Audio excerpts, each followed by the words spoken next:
नमस्कार दोस्तों, स्वागत है आपका अजय हिंदी कहानियां चैनल में। आज हम श्रीमद् भागवत गीता के उन अनमोल उपदेशों की चर्चा करेंगे जिनमें जीवन का सार, सुख शांति का मार्ग और आगे बढ़ने की प्रेरणा निहित है। भगवान श्री कृष्ण के ये अमूल्य वचन हमारे जीवन को न केवल सकारात्मक दिशा देते हैं बल्कि हर परेशानी का हल और मन की शांति भी प्रदान करते हैं। माना जाता है कि जो भी व्यक्ति नियमित रूप से गीता के इन विचारों का पालन करता है वह हर कार्य में सफलता पाता है और उसके मन को शांति प्राप्त होती है। श्रीमद् भागवत गीता को परम रहस्यमयी ग्रंथ माना गया है।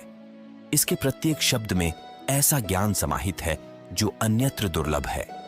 इसमें संपूर्ण वेदों का सार संग्रहित है और इसका ज्ञान इतना गूढ़ है कि निरंतर अभ्यास करते रहने पर भी इसका अंत नहीं मिलता।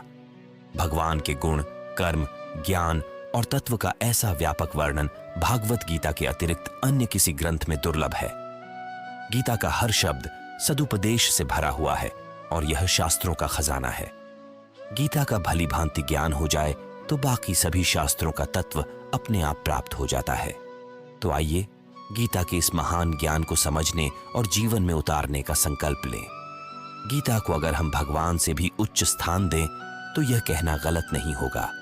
स्वयं भगवान श्री कृष्ण ने कहा है कि मैं गीता के आश्रय में रहता हूँ, गीता ही मेरा सर्वोत्तम निवास है।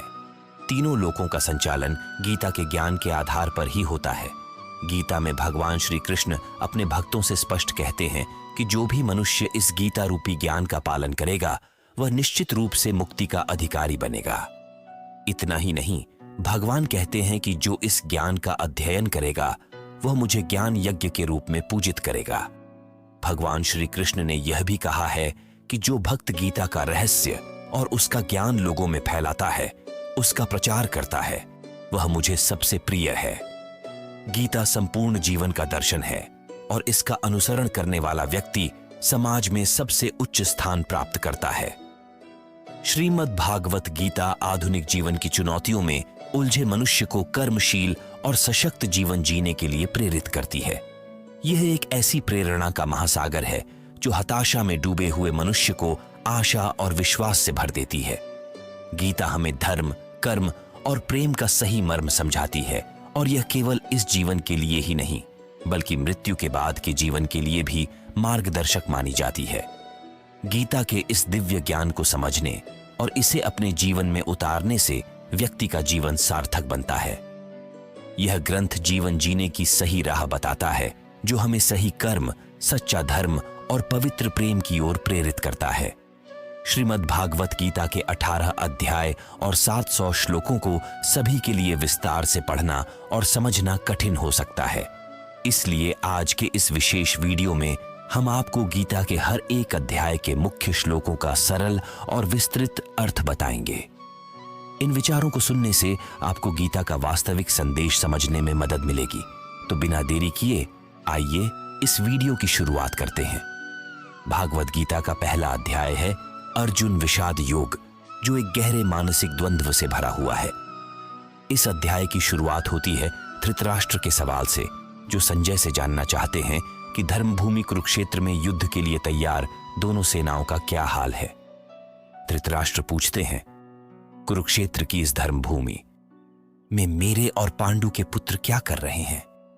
धृतराष्ट्र दृष्टिहीन थे, मगर उनका यह अंधापन केवल आंखों तक सीमित नहीं था।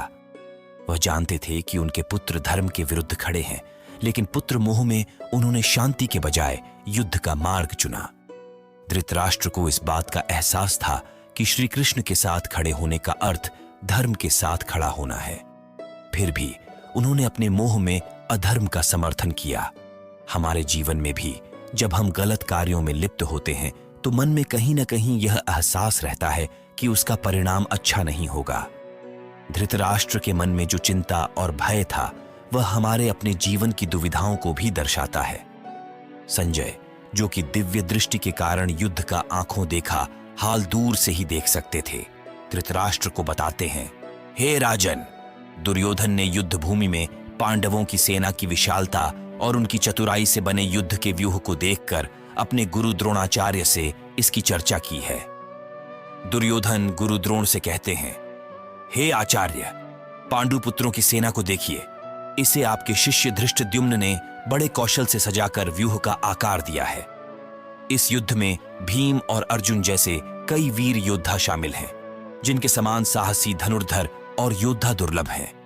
यहाँ विराट, द्रुपद जैसे महान योद्धा और दृष्टकेतु, जकितान, काशीराज जैसे शक्तिशाली योद्धा भी इस सेना का हिस्सा है। साथ ही कुंती भोज, शैव और उत्तमोझा जैसे महापराक्रमी और अभिमन्यु व द्रौपदी के वीर पुत्र भी पांडवों की सेना को शक्ति प्रदान कर रहे हैं। दुर्योधन आगे कहते हैं, हे ब्राह्मण श्रेष्ठ, मेरी ओर से भी हमारे पक्ष में खड़े विशेष योद्धाओं को पहचानिए। मेरी सेना में आप स्वयं, पितामह भीष्म, कर्ण, कृपाचार्य, अश्वत्थामा, विकर्ण और सोमदत्त के पुत्र भूरे श्रवा जैसे बलशाली योद्धा हैं। ये सभी योद्धा सदैव युद्ध में विजयी रहे हैं। दुर्योधन यह भी बताते हैं, हमारी सेना में अनेक योद्धा ऐसे भी हैं जो मेरे लिए अपने जीवन का बलिदान देने को तैयार हैं। वे अनेकों अस्त्र शस्त्रों से सज्जित हैं और युद्ध कला में निपुण हैं। इस प्रकार संजय ने धृतराष्ट्र को पांडवों और कौरवों की सेनाओं की शक्ति और उनके प्रमुख योद्धाओं के बारे में विस्तृत जानकारी दी। इस प्रकार संजय ने धृतराष्ट्र को बताया कि हे राजन, दुर्योधन के मनोबल को बढ़ाने के लिए भीष्म पितामह ने सिंह के गर्जन की तरह अपनी शंखनाद से युद्ध क्षेत्र को गूंजा दिया। उनके इस शंखनाद से सभी योद्धाओं में उत्साह भर गया। इसके बाद कौरव सेना में अनेक शंख, नगाड़े, ढोल, मृदंग और सिंह जैसे बाजे बजने लगे, जिनकी ध्वनि अत्यंत भयंकर और रोमांचक थी। दूसरी ओर पांडव सेना में योगेश्वर श्री कृष्ण और अर्जुन ने अपने अपने अलौकिक शंख बजाए। श्री कृष्ण ने पांचजन्य नामक शंख बजाया, अर्जुन ने देवदत्त नामक शंख और भीमसेन ने पौंड्र नामक भयानक शंख से अपनी उपस्थिति दर्ज कराई। इसके साथ ही युधिष्ठिर ने अनंत विजय नामक शंख, नकुल ने सुघोष और सहदेव ने मणिपुष्पक नामक शंख से युद्ध का बिगुल बजाया। पांडवों की ओर से काशी के राजा महारथी शिखंडी, राजा विराट, धृष्टद्युम्न, सात्यकी, राजा द्रुपद, द्रौपदी के पांचों पुत्रों और सुभद्रा के पुत्र अभिमन्यु ने भी अपने अपने शंखों की ध्वनि से वातावरण को गुंजायमान कर दिया। इन सब की संयुक्त ध्वनि ने आकाश और पृथ्वी को कंपित कर दिया और कौरवों के दिलों में शोक और भय का संचार कर दिया। इसके बाद अर्जुन ने अपना धनुष उठाया और युद्ध के लिए तैयार होते हुए श्री कृष्ण से कहा, हे अच्युत, कृपा करके मेरा रथ दोनों सेनाओं के बीच में खड़ा करें, ताकि मैं युद्ध क्षेत्र में एकत्रित योद्धाओं को देख सकूं। मैं उन सभी को देखना चाहता हूं जो इस युद्ध के लिए यहां आए हैं और जिनमें युद्ध करने की इच्छा है। साथ ही मैं उन सभी राजाओं को भी देखना चाहता हूं जो कौरवों के दुर्बुद्धि पुत्र दुर्योधन के पक्ष में युद्ध के लिए यहां एकत्रित हुए हैं। अर्जुन की इस विनती ने उनके मन की गंभीरता और युद्ध को लेकर उनके विचारों को प्रकट किया। संजय ने इस दृश्य को धृतराष्ट्र के सामने प्रस्तुत किया ताकि वह इस महायुद्ध का आरंभ समझ सके। संजय ने धृतराष्ट्र से कहा, हे महाराज, जब अर्जुन ने भगवान श्री कृष्ण से इस प्रकार कहा तो कृष्ण, जो हृदय के सबसे गहरे भावों को जानने वाले हैं, उन्होंने अर्जुन का रथ दोनों सेनाओं के बीच में ले जाकर खड़ा कर दिया। श्री कृष्ण ने अर्जुन से कहा, हे पार्थ, देखो, यहां पर युद्ध के लिए एकत्रित हुए इन सभी आदरणीय गुरुओं और परिजनों को देखो। अर्जुन ने दोनों पक्षों की सेना में अपने सभी संबंधियों को देखा। उसने अपने ताऊ चाचा, दादा परदादा, गुरुओं, मामा, भाई बांधवों, पुत्र पौत्रों और मित्रों को देखा। वहां अपने ससुराल पक्ष के संबंधी और शुभचिंतक भी उसे नजर आए।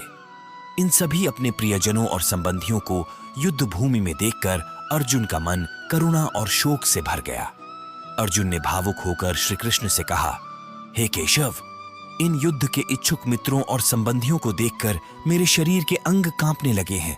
मेरा मुख सूख रहा है और हाथ से मेरा गांडीव धनुष छूटने लगा है।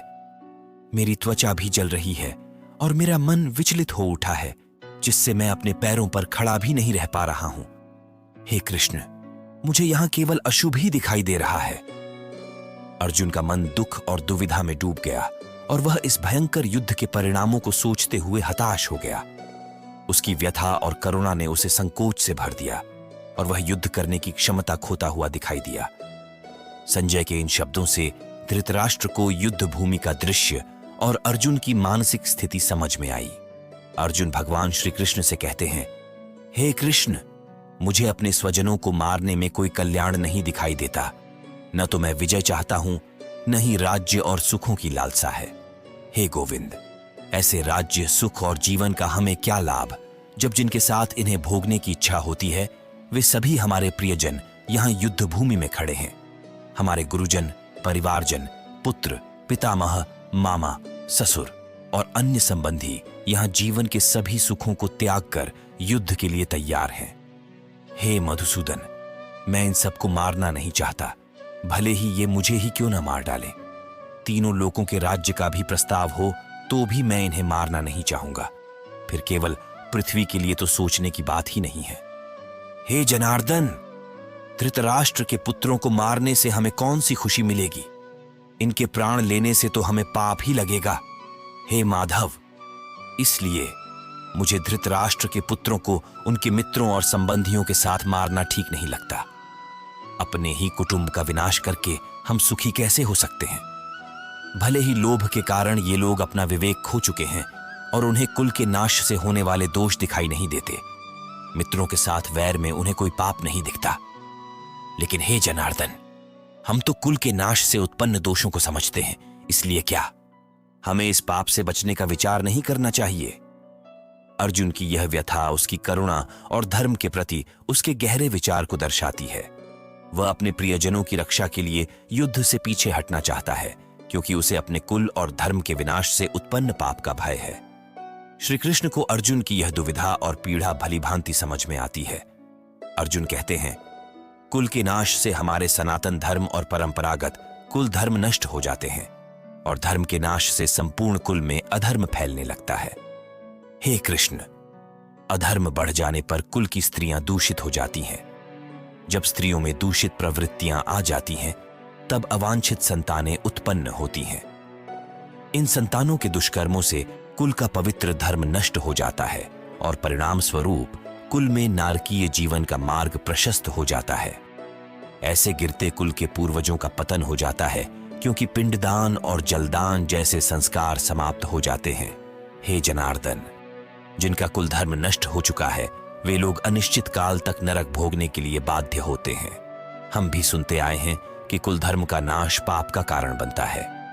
कितनी विडंबना की बात है कि हम सब समझदार होते हुए भी राज्य और सुख के लोभ में अपने ही प्रियजनों का संहार करने के पाप में लिप्त होने को तैयार हो गए हैं। अगर मुझे शस्त्र विहीन और बिना प्रतिरोध करने वाले पर भी धृतराष्ट्र के पुत्र शस्त्र उठाकर मारे तो यह मेरे लिए अधिक सम्मानजनक और श्रेयस्कर होगा। संजय कहते हैं, इस प्रकार शोक और संताप में डूबे मन के साथ अर्जुन ने युद्ध भूमि में अपना धनुष बाण त्याग दिया और रथ के पिछले भाग में बैठ गए। इस प्रकार श्रीमद् भगवद गीता के भगवान श्री कृष्ण और अर्जुन के संवाद का पहला अध्याय अर्जुन विषाद योग समाप्त हुआ। अर्जुन की इस व्यथा में उसकी दुविधा, धर्म और कुल धर्म के प्रति गहरा सम्मान झलकता है। वह अपने ही प्रियजनों के विनाश की कल्पना से भयभीत होकर युद्ध के प्रति अनिच्छा व्यक्त करता है, जबकि श्री कृष्ण उसकी यह दुविधा हल करने के लिए मार्गदर्शन की तैयारी करते हैं। अर्जुन कहते हैं, हे केशव, मैं इस युद्ध में अपने प्रियजनों को मारकर क्या प्राप्त करूंगा? मैं कैसे अपने ही गुरुजनों, परिवारजनों और मित्रों पर तीर चलाऊं जो मेरे लिए अत्यंत सम्माननीय और प्रिय हैं? भले ही यह सभी मुझे मार डालें, लेकिन मैं इन्हें मारकर स्वर्ग या तीनों लोकों का राज्य भी प्राप्त करना नहीं चाहता। मुझे नहीं लगता कि ऐसा करने से मुझे कोई शांति या संतोष मिलेगा। अर्जुन की व्यथा सुनकर श्री कृष्ण ने मुस्कुराते हुए उसे उत्तर दिया, हे पार्थ, यह जो मोह और भय तेरे हृदय में उत्पन्न हो गया है, यह एक क्षणिक भ्रम है। यह मोह तुझे अपने कर्तव्य से दूर कर रहा है। एक वीर योद्धा और धर्म का पालन करने वाले के लिए यह शोक और मोह उचित नहीं है। धर्म का अनुसरण करने वाला कभी किसी प्राणी से भयभीत नहीं होता, बल्कि अपने कर्तव्य का निडर होकर पालन करता है। श्री कृष्ण अर्जुन को समझाते हुए कहते हैं, हे अर्जुन, जो नश्वर है उसका नाश निश्चित है और जो शाश्वत है वह अमर है। शरीर तो बदलते हैं, जैसे एक मनुष्य पुराने वस्त्र को त्याग कर नए वस्त्र धारण करता है, वैसे ही आत्मा भी पुराने शरीर को छोड़कर नए शरीर को धारण करती है। इसीलिए अपने प्रियजनों के शरीर को लेकर शोक मत कर, क्योंकि आत्मा अजर अमर है। उसे न कोई मार सकता है, न कोई नष्ट कर सकता है। श्री कृष्ण के इन शब्दों से अर्जुन को यह एहसास होने लगा कि आत्मा अजर अमर है और जीवन मरण तो एक चक्र है जो चलता रहता है। उसे अपने मोह, शोक और भय को त्याग कर अपने कर्तव्य का पालन करना चाहिए। अर्जुन अब धीरे धीरे इस सत्य को समझने लगा कि जीवन का सार आत्मा के ज्ञान में है और बाहरी रिश्ते, मोह माया सब समय के साथ बदलते रहते हैं। इसलिए उसे अपने धर्म और कर्तव्य के मार्ग पर अडिग रहना चाहिए और बिना किसी भय के युद्ध करना चाहिए। अर्जुन अपने मन की असमंजसता और मोह को व्यक्त करते हुए श्री कृष्ण से कहते हैं, हे मधुसूदन, मैं कैसे बाणों से भीष्म पितामह और आचार्य द्रोण के विरुद्ध युद्ध कर सकता हूं? ये दोनों मेरे गुरु और पूजनीय हैं, जिनका आदर मेरे लिए सर्वोपरि है। अगर मैं इन पूजनीय गुरुओं का वध करके विजय प्राप्त भी कर लूं, तो भी मुझे केवल पाप और दुख ही मिलेगा। भला क्या ऐसा न्यायोचित होगा कि मैं अपने ही गुरुजनों का रक्त बहाकर अपने जीवन का निर्वाह करूं? इसके बजाय भिक्षा मांगकर गुजारा करना कहीं अधिक कल्याणकारी होगा। अर्जुन के विचारों में स्पष्टता नहीं है और वह श्री कृष्ण से मार्गदर्शन की कामना करते हुए कहते हैं, हे भगवान, मुझे समझ में नहीं आ रहा है कि इस स्थिति में युद्ध करना ठीक है या इससे बचना। हम यह भी नहीं जानते कि विजय किसकी होगी। हम उन्हें हराएंगे या वे हमें। यह सब मुझे अत्यंत क्लेशकारी लगता है। मैं जानता हूं कि जो सामने खड़े हैं वे मेरे अपने आत्मीय हैं, जिनके बिना मेरे जीवन का कोई अर्थ नहीं। मैं आपके चरणों में अपना शिष्य बनकर यह प्रार्थना करता हूं कि आप मुझे इस भयंकर असमंजस और शोक से मुक्त होने का उपाय बताइए।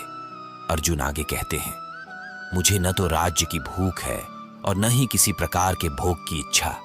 यदि मुझे संपूर्ण पृथ्वी का निष्कंटक राज्य मिल भी जाए या स्वर्ग के देवताओं का स्वामित्व भी मिल जाए, तो भी मेरे इस शोक को यह सब दूर नहीं कर सकता। मेरी इंद्रियां इस मोह और दुख में बंधी हुई हैं और मैं इनसे निकलने का उपाय नहीं देख पा रहा हूं।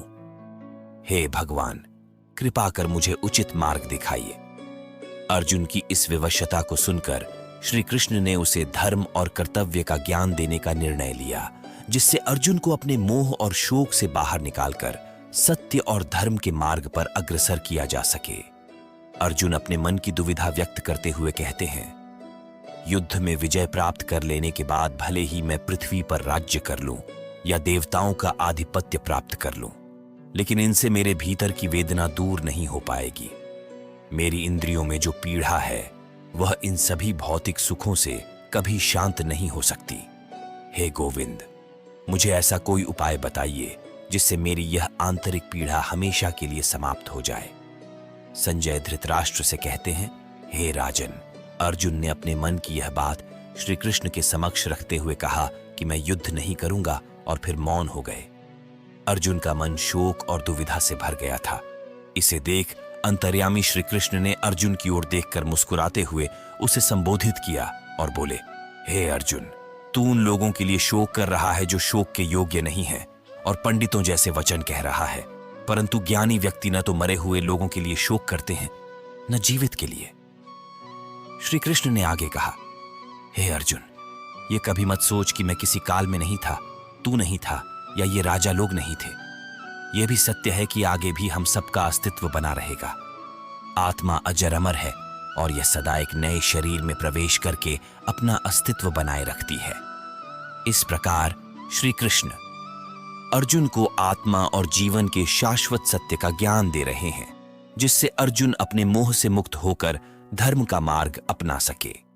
जैसे आत्मा इस शरीर में बाल्यकाल, यौवन और वृद्धावस्था के अनुभव से गुजरती है, वैसे ही मृत्यु के पश्चात वह नए शरीर की प्राप्ति करती है। इस सत्य को जानने वाला धीर पुरुष मोहग्रस्त नहीं होता। श्री कृष्ण का यह कहने का अभिप्राय है कि बाल्यकाल, यौवन और वृद्धावस्था आत्मा के नहीं बल्कि शरीर के गुण हैं। आत्मा इन अवस्थाओं से अछूती रहती है। इसी प्रकार एक शरीर को छोड़कर दूसरे शरीर में प्रवेश करना भी आत्मा की विशेषता नहीं बल्कि सूक्ष्म शरीर की प्रकृति है जो आत्मा में आरोपित होती है। इसलिए जो इस तत्व को समझते हैं वे मृत्यु का शोक नहीं करते। ज्ञानी व्यक्ति समझता है कि आत्मा का शरीर से कोई स्थायी संबंध नहीं है और इसीलिए शोक करना उचित नहीं है। श्री कृष्ण अर्जुन से कहते हैं, हे कुंती पुत्र, सर्दी गर्मी सुख दुख जैसे अनुभव इंद्रियों और विषयों के संयोग से उत्पन्न होते हैं जो नाशवान और क्षणभंगुर हैं, इसलिए इन्हें सहन करना सीखो। श्री कृष्ण का अभिप्राय है कि सर्दी गर्मी सुख दुख सब इंद्रियजन्य हैं और इनकी प्रकृति अस्थिर है, इसलिए इन्हें क्षणिक समझकर मोह में मत पड़ो, क्योंकि जो व्यक्ति इन परिवर्तनों में स्थिर रहता है वही मोक्ष के योग्य बनता है। दोस्तों, जीवन में भी जब हम दुख का अनुभव करते हैं तो अज्ञान के कारण दुखी हो जाते हैं, जबकि एक ज्ञानी पुरुष यह जानता है कि दुख यदि आया है तो सुख भी उसके ठीक पीछे ही खड़ा है। इसलिए जो मनुष्य किसी भी कठिन परिस्थिति में भी विचलित नहीं होता, वही वास्तव में परमात्मा की प्राप्ति के योग्य होता है। श्री कृष्ण यहां अर्जुन को यह समझाते हैं कि असत अर्थात शरीर और इंद्रिय जगत की कोई स्थायी सत्ता नहीं है, इसलिए अपने प्रियजनों के शरीर की नाश की आशंका से शोक करना व्यर्थ है। सत, जो कि परमात्मा का स्वरूप है, वह अखंड अजर और अमर है। श्री कृष्ण का कहना है कि यदि तुम आत्मा के रूप में अपने प्रियजनों का नाश होते देख रहे हो तो भी शोक करना उचित नहीं है, क्योंकि आत्मा अविनाशी है। वह परमात्मा जो संपूर्ण जगत में व्याप्त है, उसका विनाश करना किसी के बस की बात नहीं है। इसलिए श्री कृष्ण कहते हैं कि परमात्मा ही सत है, शाश्वत है और इस अविनाशी का कोई नाश नहीं कर सकता। हे अर्जुन, जब यह सिद्ध हो चुका है कि शरीर नाशवान है और आत्मा शाश्वत अजर अमर है, तो युद्ध के समय शोक करने का कोई कारण नहीं है। इस आत्मा को जो मारने वाला समझता है और जो इसे मरा हुआ मानता है, वे दोनों ही इस सत्य से अनजान हैं, क्योंकि आत्मा वास्तव में न किसी को मारती है और न ही मारी जाती है। श्री कृष्ण का उद्देश्य यहां अर्जुन को यह सिखाना है कि आत्मा की अनश्वरता को समझने वाला व्यक्ति किसी भी प्रकार के भय या मोह से मुक्त होकर अपने कर्तव्यों का पालन कर सकता है। इसलिए अर्जुन, अपने कर्तव्य का पालन करो और इस आत्मा के शाश्वत स्वरूप को समझते हुए युद्ध करो। भगवान श्री कृष्ण अर्जुन को समझाते हैं कि आत्मा का स्वभाव और अस्तित्व स्थूल शरीर से अलग है। मृत्यु का अर्थ केवल आत्मा का स्थूल शरीर से अलग होना है और यह शरीर ही है जो मरण धर्मा है। आत्मा पर किसी प्रकार का आघात नहीं होता। जब कोई व्यक्ति किसी दूसरे को मारता है तो वास्तव में यह कार्य भी स्थूल शरीर से होता है, आत्मा से नहीं। अज्ञानी लोग इस भेद को नहीं समझते और शरीर के धर्मों को आत्मा पर थोप देते हैं, जिससे उन्हें अपने कर्मों का फल भोगना पड़ता है। भगवान श्री कृष्ण बताते हैं कि आत्मा न तो कभी जन्म लेती है, न ही कभी मरती है। यह अजन्मा, नित्य, सनातन और पुरातन है। यह केवल शरीर का परिवर्तन है, आत्मा का नहीं। जब शरीर का नाश होता है तो आत्मा फिर से किसी नए शरीर को धारण करती है, जैसे मनुष्य पुराने वस्त्रों को त्याग कर नए वस्त्र धारण करता है। श्री कृष्ण का यह ज्ञान आत्मा की नश्वरता को समझने में मदद करता है और शोक के विचारों को त्यागने की प्रेरणा देता है। इस अमर आत्मा को न कोई शस्त्र काट सकता है, न ही आग जला सकती है। ये जल से गीला नहीं होता, न ही वायु इसे सुखा सकती है। आत्मा नित्य, सर्वव्यापी, स्थिर, अचल और सनातन है। इसलिए हे अर्जुन, अपने कर्तव्यों को निभाओ और शोक मत करो, क्योंकि आत्मा अमर है और यह शरीर का त्याग करना, नए शरीर को प्राप्त करना एक प्राकृतिक प्रक्रिया है। भगवान श्री कृष्ण अर्जुन को समझाते हैं कि आत्मा एक अचिंत्य और अदृश्य तत्व है। इसे न इंद्रियों के द्वारा जाना जा सकता है, न ही मन के द्वारा समझा जा सकता है। आत्मा विकार रहित और सदा स्थिर है। श्री कृष्ण अर्जुन से कहते हैं कि अगर तुम आत्मा को सदा जन्म लेने और सदा मरने वाला भी मान लो, तब भी शोक का कोई कारण नहीं है, क्योंकि जन्म और मृत्यु दोनों ही निश्चित हैं। जो जन्मा है उसका मरना और जो मरा है उसका पुनः जन्म लेना तय है। श्री कृष्ण अर्जुन को बताते हैं कि संपूर्ण प्राणी जन्म से पहले अप्रकट होते हैं और मरने के बाद भी अप्रकट हो जाते हैं। केवल बीच का समय ही प्रकट रहता है। इसलिए शोक करने का कोई औचित्य नहीं है। आत्मा का ज्ञान और उसका स्वरूप आश्चर्यजनक है। कोई महापुरुष इस आत्मा को अद्भुत समझता है तो दूसरा इसका वर्णन करता है और कोई इसे आश्चर्यजनक ढंग से सुनता है। यहां भगवान का भाव यह है कि आत्मा के स्वरूप को समझने वाला कोई विरला महापुरुष ही होता है। भगवान अर्जुन से कहते हैं कि आत्मा हर शरीर में निवास करती है और इसका कभी नाश नहीं हो सकता। अतः किसी भी प्राणी के लिए शोक करना उचित नहीं है। साथ ही अर्जुन को याद दिलाते हैं कि एक क्षत्रिय के लिए धर्मयुक्त युद्ध से बढ़कर कोई कल्याणकारी कर्तव्य नहीं हो सकता। अर्जुन को भय और मोह त्याग कर अपने धर्म का पालन करना चाहिए, क्योंकि यह उसका परम कर्तव्य है। भगवान श्री कृष्ण अर्जुन को समझाते हैं, हे पार्थ, यह युद्ध तुम्हारे लिए एक स्वर्ग के द्वार के समान है, जो केवल भाग्यवान और वीर क्षत्रियों को मिलता है। अगर तुम इस धर्मयुक्त युद्ध से पीछे हटोगे तो तुम अपने स्वधर्म और कीर्ति को खो दोगे और पाप के भागी बनोगे। लोग अनंत काल तक तुम्हारी कायरता और अपकीर्ति का चर्चा करेंगे। वीर पुरुष के लिए अपकीर्ति मरण से बढ़कर कुछ नहीं होता। जो लोग तुम्हें पहले सम्मानित मानते थे, वे तुम्हें अब डरपोक और कायर समझेंगे। शत्रुजन तुम्हारे साहस और सामर्थ्य का मजाक उड़ाएंगे और तुझ पर अपमानजनक बातें कहेंगे। इससे बड़ा कोई दुख नहीं हो सकता। अर्जुन, युद्ध में तुम्हारे लिए दो ही परिणाम संभव हैं। या तो तुम वीर गति को प्राप्त करके स्वर्ग को जाओगे, या फिर विजय प्राप्त कर पृथ्वी का राज्य भोगोगे। इसलिए हे अर्जुन, निर्णय लेकर युद्ध के लिए खड़े हो जाओ। हार जीत, लाभ हानि, सुख दुख सभी को समान समझकर युद्ध करो। ऐसा करने से तुम पाप से बचोगे और अपने धर्म का पालन करोगे। भगवान श्री कृष्ण अर्जुन से कहते हैं, हे पार्थ, जो बुद्धि मैंने तुझे ज्ञान योग के विषय में दी, अब उसे कर्म योग के संदर्भ में सुन। इस कर्म योग को अपनाने से तू सभी कर्मों के बंधनों को सहजता से त्याग देगा। इस मार्ग में न तो किसी प्रयास का नाश होता है और न ही किसी प्रकार का उल्टा परिणाम मिलता है। कर्म योग में किया गया थोड़ा सा भी साधन जन्म मृत्यु के चक्र से मुक्त कर सकता है। यहां श्री कृष्ण का भाव है कि निष्काम भाव से किए गए कर्म का कोई नकारात्मक परिणाम नहीं होता, बल्कि वह साधक को भगवान की प्राप्ति की ओर अग्रसर करता है। हे अर्जुन, इस कर्म योग में बुद्धि स्थिर और एकनिष्ठ होती है, परंतु जो मनुष्य सकाम और विवेकहीन होते हैं, उनकी बुद्धि अनिर्णय के जाल में उलझी रहती है। जब कोई एक निर्णय लेने में सक्षम होता है तो उसकी बुद्धि स्थिर होती है, लेकिन जब मन अनिर्णय में होता है तब असंख्य विचार और विभ्रम उसकी बुद्धि को बांध कर रखते हैं। यही अनिर्णय की स्थिति होती है। श्री कृष्ण अर्जुन से कहते हैं, हे अर्जुन, जब कोई निर्णय नहीं ले पाता है तो उसकी बुद्धि और मन विभिन्न दिशाओं में बंट जाते हैं, लेकिन जैसे ही वह दृढ़ निश्चय कर लेता है, उसकी एकाग्रता उसी काम पर टिक जाती है। जो लोग केवल कर्म के फल या लाभ पर ध्यान देते हैं और कर्म को स्वार्थ से जोड़ते हैं, वे कर्म की सच्ची भावना से दूर हो जाते हैं।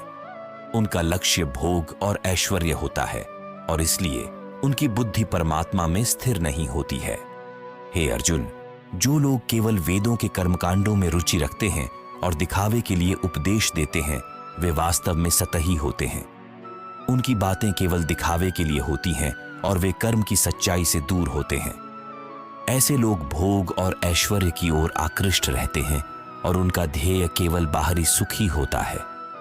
इन लोगों की बुद्धि परमात्मा में स्थिर नहीं होती। वेदों के कर्मकांड हमारे स्वभाव के 3 गुणों से जुड़े होते हैं। इसलिए हे अर्जुन, तुझे भोग और उन साधनों में आसक्ति नहीं रखनी चाहिए।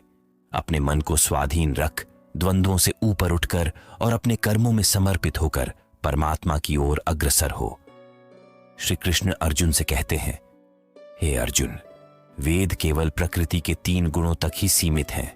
वेदों से आगे बढ़कर असली ज्ञान कर्मयोग में है। मेरा कहना है कि कर्म करो, लेकिन उससे आसक्ति मत रखो। जैसे विशाल जलाशय की प्राप्ति के बाद छोटे जलाशयों का प्रयोजन समाप्त हो जाता है, उसी प्रकार जिसने ब्रह्म तत्व को जान लिया, उसके लिए वेदों के कर्मकांड की आवश्यकता समाप्त हो जाती है। तुझे केवल अपने कर्म करने का अधिकार है, उसके फलों में नहीं। इसलिए तू फल की आसक्ति से मुक्त होकर कर्म कर, लेकिन ऐसा भी न हो कि तू कर्म ही न करे। हे धनंजय, तुझे आसक्ति को त्याग कर और सिद्धि असिद्धि में समान भाव रखते हुए योग में स्थित होकर अपने कर्तव्य कर्मों का पालन करना चाहिए। सकाम कर्म की अपेक्षा बुद्धि योग से किया गया निष्काम कर्म श्रेष्ठ है। सकाम कर्म का फल नाशवान होता है, जबकि बुद्धि योग का फल परमात्मा की प्राप्ति की ओर ले जाता है। इसीलिए दोनों में बहुत बड़ा अंतर है। इस समत्व रूप बुद्धि योग से सकाम कर्म अत्यंत ही निम्न श्रेणी का है। इसीलिए हे अर्जुन, तू बुद्धि योग का ही आश्रय ग्रहण कर और संभाव में स्थित होकर कर्म कर। इस योग में समत्व भाव रखना ही कुशलता है, क्योंकि समत्व में स्थित होकर कर्म करने वाला व्यक्ति पाप और पुण्य से मुक्त हो जाता है। ज्ञानी जन जो समत्व भाव में स्थित होकर कर्म करते हैं, वे जन्म मृत्यु के बंधनों से मुक्त होकर परम पद को प्राप्त कर लेते हैं। इसीलिए हे अर्जुन, तू संभाव में स्थित होकर बुद्धि योग का अनुसरण कर, यही तेरा उद्धार करेगा।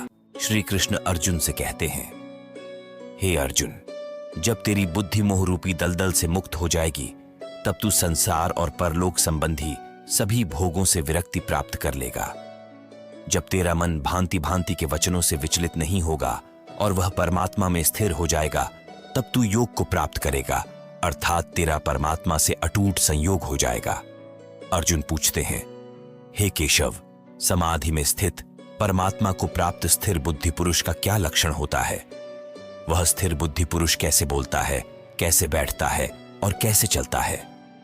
भगवान श्री कृष्ण उत्तर देते हैं, हे अर्जुन, जब यह पुरुष मन में संपूर्ण इच्छाओं को त्याग देता है और आत्मा में संतुष्ट रहता है, तब वह स्थित प्रज्ञ कहलाता है। जो पुरुष दुखों में विचलित नहीं होता और सुख की प्राप्ति पर अत्यधिक प्रसन्न नहीं होता, जिसने राग, भय और क्रोध का त्याग कर दिया है, उसे मुनि और स्थिर बुद्धि वाला कहा जाता है। जो व्यक्ति सभी जगहों पर समान भाव रखता है, शुभ अशुभ में न प्रसन्न होता है, न ही द्वेष करता है, उसकी बुद्धि स्थिर है।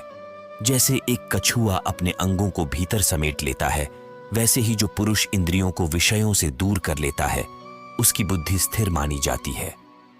इसलिए साधक को चाहिए कि वह सभी इंद्रियों को वश में करके मन को एकाग्र करते हुए मेरा ध्यान करे। वह पुरुष जिसकी इंद्रियां वश में होती हैं, उसकी बुद्धि स्थिर रहती है।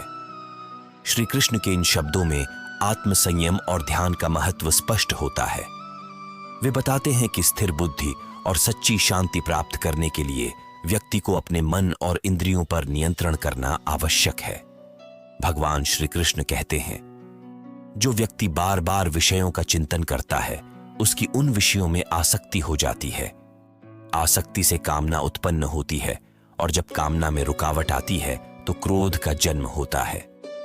क्रोध से मन में भ्रम पैदा होता है और स्मृति भ्रमित हो जाने पर बुद्धि का नाश होता है। बुद्धि के नष्ट हो जाने से व्यक्ति का पतन हो जाता है। जैसे हवा का झोंका नाव को अपनी राह से भटका देता है, वैसे ही मनुष्य की इंद्रियां उसकी बुद्धि को विचलित कर देती हैं।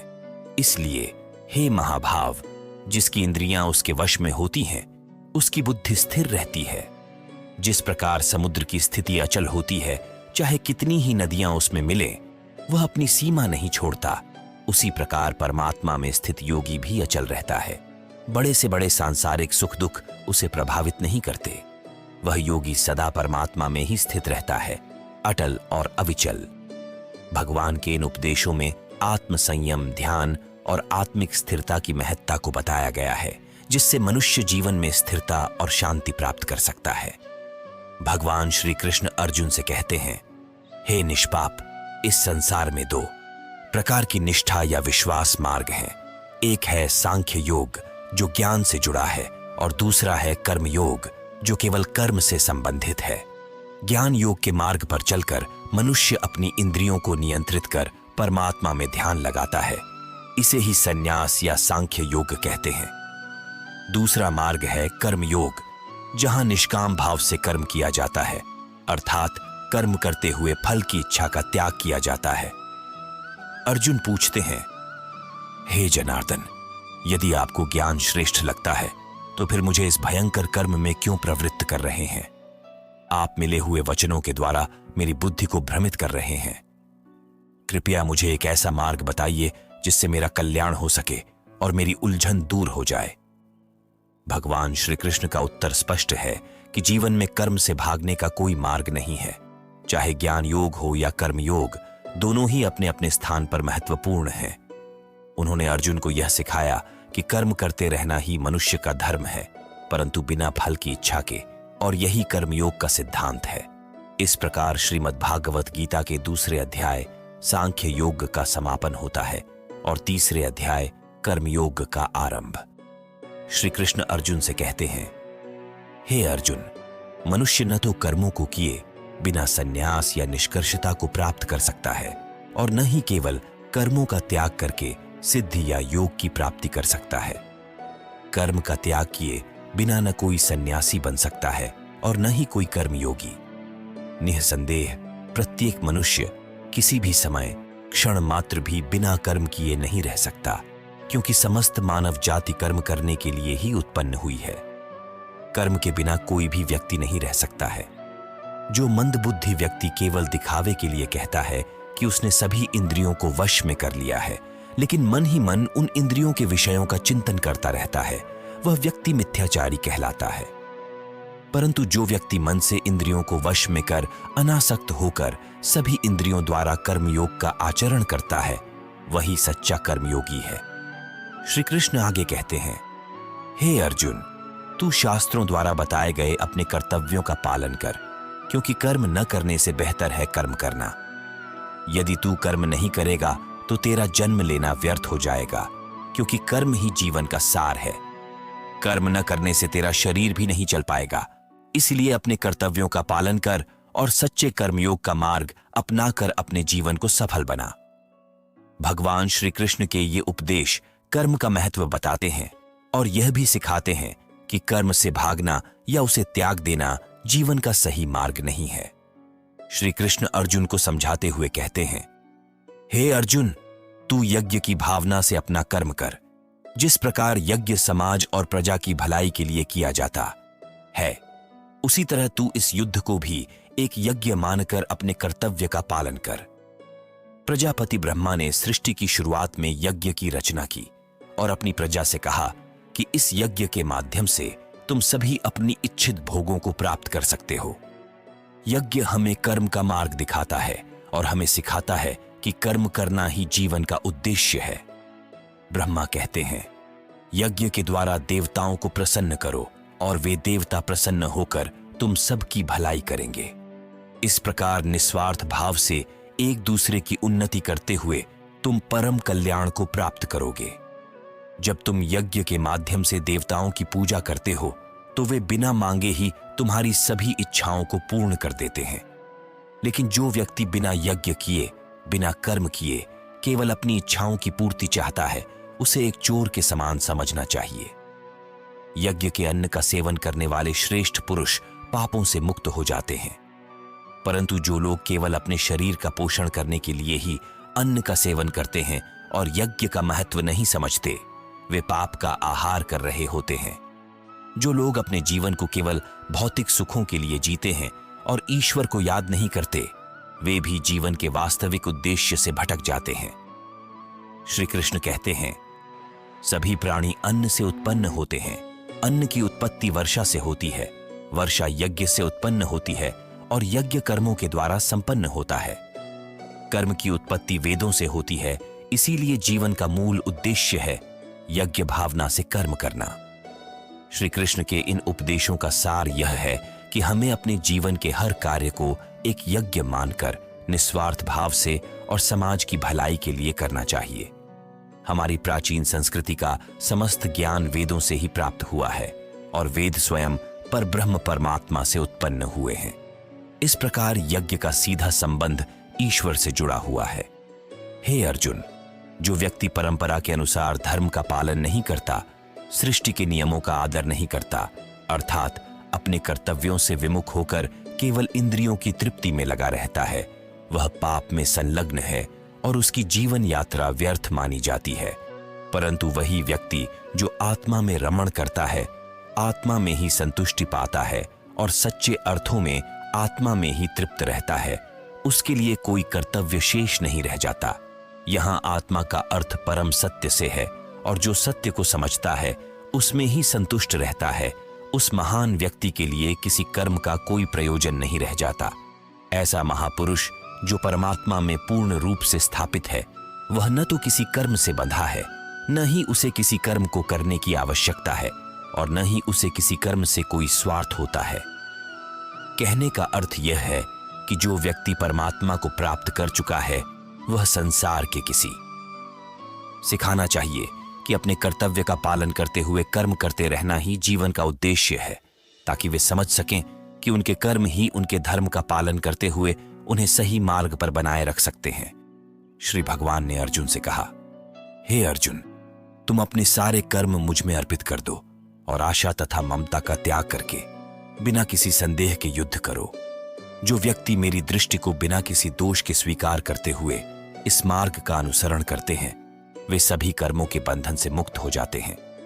लेकिन जो लोग मेरे इस मार्ग में दोष निकालते हैं और इस पर नहीं चलते, वे मूढ़ कहलाते हैं और उनके सारे ज्ञान का नाश हो जाता है। इस प्रकार उपनिषद, ब्रह्म विद्या तथा योग शास्त्र स्वरूप श्रीमद् भागवत गीता के श्री कृष्ण अर्जुन संवाद में कर्मयोग नामक तीसरा अध्याय समाप्त हुआ। श्री भगवान अर्जुन को ज्ञान, कर्म और संन्यास योग का महत्व समझाते हैं। जिस प्रकार यह कहा गया है कि नेकी कर दरिया में डाल, उसी प्रकार ज्ञान का यह अध्याय बताता है कि बिना फल की आशा के अपने कर्मों को भगवान को अर्पित कर देना ही सच्चा कर्म है। श्री भगवान बोले, मैंने इस अविनाशी योग का ज्ञान पहले सूर्य को दिया था। सूर्य ने यह ज्ञान अपने पुत्र मनु को दिया और मनु ने अपने पुत्र इक्ष्वाकु को। इस प्रकार यह योग परंपरा से राजर्षियों को प्राप्त हुआ, लेकिन समय के साथ इस पृथ्वी पर यह ज्ञान लुप्त हो गया।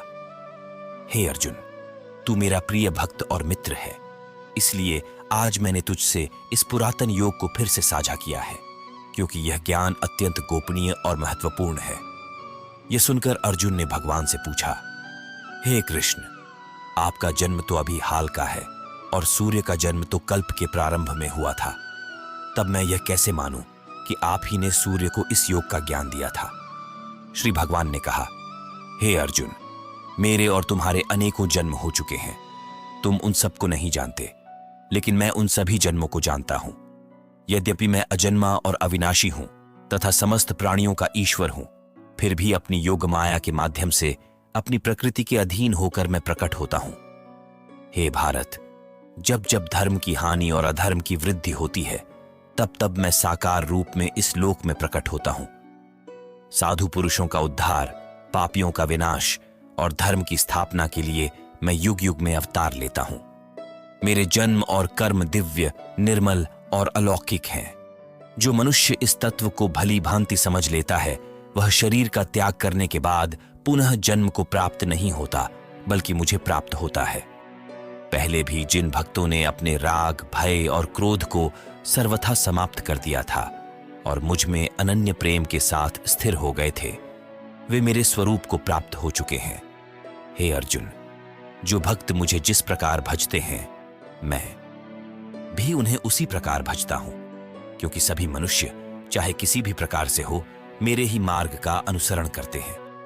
इस लोक में कर्म के फल को चाहने वाले लोग देवताओं की पूजा करते हैं, क्योंकि उनसे कर्मों का फल शीघ्र प्राप्त हो जाता है। श्री भगवान ने कहा, ब्राह्मण, क्षत्रिय, वैश्य और शूद्र, इन चारों वर्णों का निर्माण मैंने गुण और कर्म के आधार पर किया है। इस सृष्टि की रचना और सभी कर्मों का कर्ता होते हुए भी मैं, अविनाशी परमेश्वर, वास्तव में अकर्मण्य ही हूं। मेरे पास कर्म के फल की कोई इच्छा नहीं है, इसलिए मुझे कर्म कभी लिप्त नहीं करते। यहां मेरा कहने का भाव है कि अपने कर्म करो, लेकिन फल की इच्छा छोड़कर बस अपने कर्तव्यों का पालन करते जाओ। पूर्व काल में भी मेरे बताए अनुसार ही हमारे पूर्वजों ने इसी प्रकार कर्म किए और मोक्ष को प्राप्त हुए। यदि तुम भी मोक्ष की प्राप्ति चाहते हो, तो सदैव पूर्वजों द्वारा किए गए इन कर्मों का ही अनुसरण करो। कर्म क्या है, अकर्म क्या है, इस पर निर्णय करना बुद्धिमान पुरुषों के लिए भी कठिन होता है। इसलिए मैं तुम्हें कर्म का तत्व भली भांति समझाता हूं, जिसे समझकर तुम अशुभ से यानी कर्म बंधन से मुक्त हो जाओगे। सही मायने में कर्म का स्वरूप क्या है, अकर्म का स्वरूप क्या है और विकर्म क्या है, यह समझना बहुत आवश्यक है। जो मनुष्य कर्म में भी अकर्म को देखता है और अकर्म में भी कर्म देखता है, वही मनुष्यों में वास्तव में बुद्धिमान और सच्चा योगी है। यहां मेरा भाव यह है कि जो व्यक्ति कर्म करता है लेकिन स्वयं को कर्ता नहीं मानता और फल की कामना छोड़ देता है, वही सच्चे अर्थों में बुद्धिमान और योगी के समान है। श्री भगवान अर्जुन से कहते हैं, हे अर्जुन, जो व्यक्ति अपने सभी कर्म बिना किसी कामना और संकल्प के करता है और जिसके कर्म ज्ञान रूपी अग्नि में भस्म हो गए हैं, अर्थात जिसने कर्मों के बंधन से मुक्ति पा ली है और परमात्मा की प्राप्ति कर ली है, उसे ज्ञानी लोग वास्तव में महान पंडित मानते हैं। ऐसा पुरुष जो कर्मों के फलों से पूर्णतः मुक्त हो चुका है, जिसने संसार के मोह से नाता तोड़ लिया है और जो परमात्मा में तृप्त है, उसके लिए परमात्मा की भक्ति के अलावा कोई अन्य कर्म शेष नहीं रहता है। भले ही वह कर्म कर रहा हो, फिर भी वह वास्तव में कुछ भी नहीं कर रहा होता, क्योंकि उसकी आत्मा पूरी तरह से भगवान में लीन होती है। जिसने मन और इंद्रियों को जीत लिया है, जिसने भोग की इच्छाओं को छोड़ दिया है, वह व्यक्ति केवल शरीर की आवश्यकताओं के लिए कर्म करता है और पाप से दूर रहता है। उसे जो कुछ भी बिना मांगे मिलता है, उसी में संतुष्ट रहता है, न किसी से ईर्ष्या करता है, न द्वेष। ऐसा व्यक्ति जो सुख दुख को समान दृष्टि से देखता है, वही सच्चा कर्मयोगी कहलाता है। जिसकी आसक्ति नष्ट हो चुकी है, जिसने देहाभिमान और ममता का त्याग कर दिया है, जिसका चित्त हमेशा परमात्मा के ज्ञान में स्थित रहता है, वह अपने कर्मों को यज्ञ के समान समझकर करता है। इस तरह का कर्मयोगी मोक्ष को प्राप्त करता है।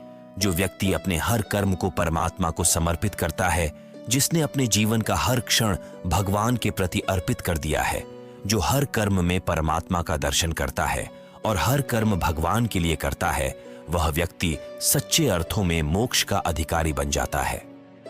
श्री भगवान कहते हैं, जो सच्चे कर्मयोगी होते हैं, वे अपने सभी कार्यों को एक यज्ञ के रूप में मानते हैं और इसे अपने इष्ट देवता या ब्रह्म को समर्पित करते हैं।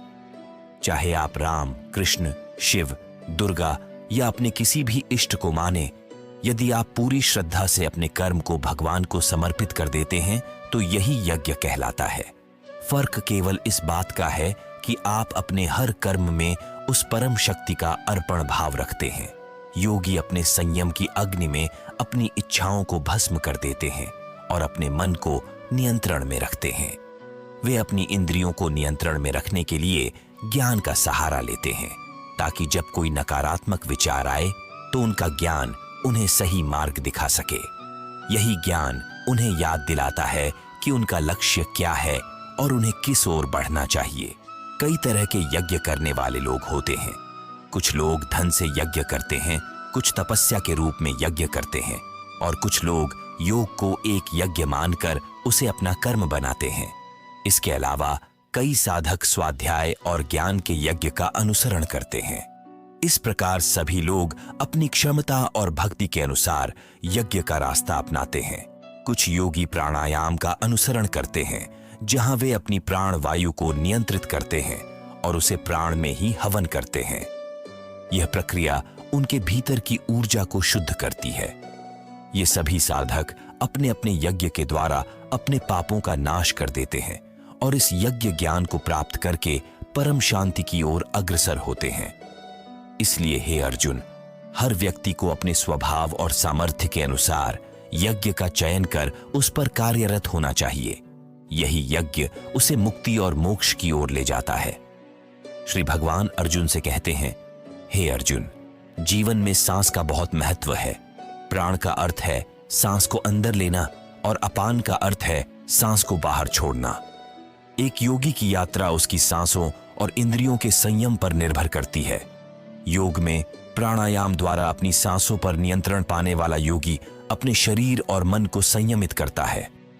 श्री कृष्ण कहते हैं, यज्ञ के माध्यम से प्राप्त होने वाला अमृत वह आनंद और संतोष है जो ईश्वर से जुड़ाव का प्रतीक है। यही अमृत सीधे हमें ईश्वर तक ले जाता है। यहां यज्ञ को कर्म के रूप में समझा जा सकता है। जब हम कोई कार्य करते हैं और उसके परिणाम को ईश्वर का प्रसाद समझकर उसमें संतोष पाते हैं, तब हम सही अर्थों में यज्ञ कर रहे होते हैं। यह अमृत हमारे अगले कर्मों में लगने की शक्ति और दिशा देता है। यज्ञ के कई प्रकार वेदों में बताए गए हैं। मन, इंद्रियों और शरीर की क्रियाओं के द्वारा किए गए यज्ञ को तत्व रूप से जानने से और उनके अनुष्ठान का पालन करने से हम कर्म बंधनों से मुक्त हो सकते हैं। भगवान अर्जुन को बताते हैं कि साधारण यज्ञों से अधिक श्रेष्ठ ज्ञान यज्ञ होता है। ज्ञान यज्ञ का अर्थ है स्वयं को पहचानना, अपनी इच्छाओं और लालसाओं को नियंत्रित करना और निष्काम भाव से कर्म करना। यह ज्ञान हमें सीधे ईश्वर से जोड़ता है, उनसे साक्षात्कार कराता है। भगवान कहते हैं, हे अर्जुन, ज्ञान की प्राप्ति के लिए तुम्हें तत्वदर्शी ज्ञानी पुरुषों के पास जाकर विनम्रता से उनके चरणों में प्रणाम करना चाहिए। उन्हें कपट रहित सरल प्रश्न पूछकर समझने का प्रयास करना चाहिए। वे ज्ञानी महात्मा तुझे इस ज्ञान का उपदेश देंगे। इस ज्ञान को प्राप्त कर लेने के बाद तुम्हारे मन में किसी भी प्रकार का मोह नहीं रहेगा। जब तुम इस ज्ञान को अपने जीवन में अपना लोगे और इसका अनुसरण करोगे, तब तुम परमात्मा के निकट पहुंच जाओगे। श्री भगवान अर्जुन से कहते हैं, हे अर्जुन, यदि तू अन्य सभी पापियों से भी अधिक पाप करने वाला है, तो भी ज्ञान रूपी नाव द्वारा और मेरी भक्ति से तू पाप रूपी इस विशाल समुद्र को पार कर जाएगा। जिस प्रकार जलती हुई अग्नि लकड़ियों को भस्म कर देती है, उसी प्रकार ज्ञान रूपी अग्नि संपूर्ण कर्मों को भस्म कर देती है, जिससे मनुष्य परमात्मा को प्राप्त कर लेता है। इस संसार में ज्ञान के समान कोई और पवित्र वस्तु नहीं है। यह ज्ञान एक लंबी साधना और कर्मयोग के अभ्यास द्वारा प्राप्त होता है और इसे प्राप्त करने के बाद मनुष्य आत्मा में ही इस ज्ञान को देख पाता है। ज्ञान कभी नष्ट नहीं होता, अगले जन्म में भी यह उसे प्रेरित करता है। जिसने अपनी इंद्रियों पर विजय प्राप्त कर ली है, वही इस ज्ञान को प्राप्त कर परमात्मा की कृपा से परम शांति को प्राप्त कर सकता है। जो व्यक्ति विवेक और श्रद्धा से रहित है और जिसके मन में संशय है, वह इस ज्ञान को प्राप्त नहीं कर सकता। ऐसे संशय युक्त मनुष्य के लिए न तो इस लोक में कोई शांति है, न परलोक में, और न ही सच्चा सुख है। हे अर्जुन, जो अपने सभी कर्मों को ईश्वर में समर्पित कर देता है और जो विवेक द्वारा अपने सभी संदेहों को नष्ट कर चुका है, उसे कर्म कभी बांधते नहीं है और वह परमात्मा तक पहुंचता है। इसलिए हे अर्जुन, अपने हृदय में उत्पन्न इस अज्ञान जनित संशय को विवेक और ज्ञान रूपी तलवार से काट डाल और समस्त कर्मों में स्थित होकर कर्तव्य का पालन कर। इस ज्ञान और योग शास्त्र रूप श्रीमद् भगवद गीता के श्री कृष्ण अर्जुन संवाद में ज्ञान कर्म संन्यास योग नामक चौथा अध्याय पूर्ण हुआ। श्री भगवान अर्जुन से कहते हैं, हे अर्जुन, तुमने मुझसे पूछा कि संन्यास और निष्काम कर्मयोग में कौन सा श्रेष्ठ है, तो मैं कहता हूं कि ये दोनों ही मोक्ष देने वाले मार्ग हैं। परंतु निष्काम कर्मयोग अर्थात बिना फल की इच्छा के कर्म करना संन्यास की अपेक्षा श्रेष्ठ है। हे महाबाहु, जो मनुष्य किसी से द्वेष नहीं करता और किसी वस्तु की आसक्ति नहीं रखता, वही सच्चा सन्यासी है। ऐसा व्यक्ति सभी द्वंद्वों को त्याग कर इस संसार के बंधनों से मुक्त होकर सुखपूर्वक जीवन जीता है। पूर्ण ज्ञान वाले विद्वान ही समझते हैं कि संन्यास और निष्काम कर्मयोग दोनों अलग नहीं हैं। इन दोनों का मार्ग एक ही लक्ष्य की ओर ले जाता है। जो फल ज्ञान योगियों को प्राप्त होता है, वही निष्काम कर्मयोगियों को भी प्राप्त होता है। इस प्रकार जो व्यक्ति निष्काम कर्म और संन्यास को एक समान देखता है, वह सच्चे ज्ञान को प्राप्त करता है। हे महाबाहु, निष्काम कर्मयोग के बिना संन्यास को धारण करना कठिन होता है और यह व्यक्ति के लिए पीड़ा का कारण बन सकता है। लेकिन जो मनुष्य निष्काम कर्मयोग में स्थित होकर भगवान को किसी भी रूप में मन में धारण करता है, वह परमात्मा को शीघ्र प्राप्त कर लेता है। इसलिए कर्म करते हुए भी यदि मनुष्य फल की इच्छा नहीं रखता, तो वह भी सच्चे अर्थों में सन्यासी बन जाता है। ये व्यक्ति अपने मन और इंद्रियों को वश में रखकर ही भगवान के अनंत स्वरूप को प्राप्त करने की राह में चल सकता है। कर्मयोगी वह होता है जो अपनी इंद्रियों पर पूर्ण नियंत्रण प्राप्त कर परमात्मा में निष्काम भाव से मन को स्थिर करता है और सभी कर्मों को करते हुए भी स्वयं को उन कर्मों से मुक्त मानता है। वह सब कार्यों का वास्तविक कारण ईश्वर को मानता है और सोचता है कि मैं कुछ नहीं कर रहा हूं, सब कुछ परमात्मा की इच्छा से ही हो रहा है। ऐसा व्यक्ति चाहे कुछ भी कर रहा हो, जैसे देखना, सुनना, स्पर्श करना, सूंघना, भोजन करना, चलना, सोना या सांस लेना। वह मन में यही भाव रखता है कि उसकी इंद्रियां स्वाभाविक रूप से अपने कार्यों में प्रवृत्त हो रही हैं और वह स्वयं निष्क्रिय है। कर्मयोगी जो शास्त्रों के अनुकूल और लोक कल्याण के लिए कर्म करता है, सभी कर्मों का फल परमात्मा को समर्पित कर निष्काम भाव से कार्य करता है, इसलिए उसे पाप कर्म स्पर्श नहीं करते। यह ठीक उसी प्रकार है जैसे जल कमल के पत्ते को स्पर्श नहीं कर सकता। कर्मयोगी अपने शरीर, मन, बुद्धि और इंद्रियों का उपयोग केवल आत्मा की शुद्धि के लिए करता है और सभी कर्मों का फल छोड़कर परम शांति को प्राप्त करता है। दूसरी ओर जो केवल फल की इच्छा से कर्म करता है, वह संसार के बंधनों में फंसा रहता है और 84 लाख योनियों में जन्म मृत्यु के चक्र में भटकता रहता है।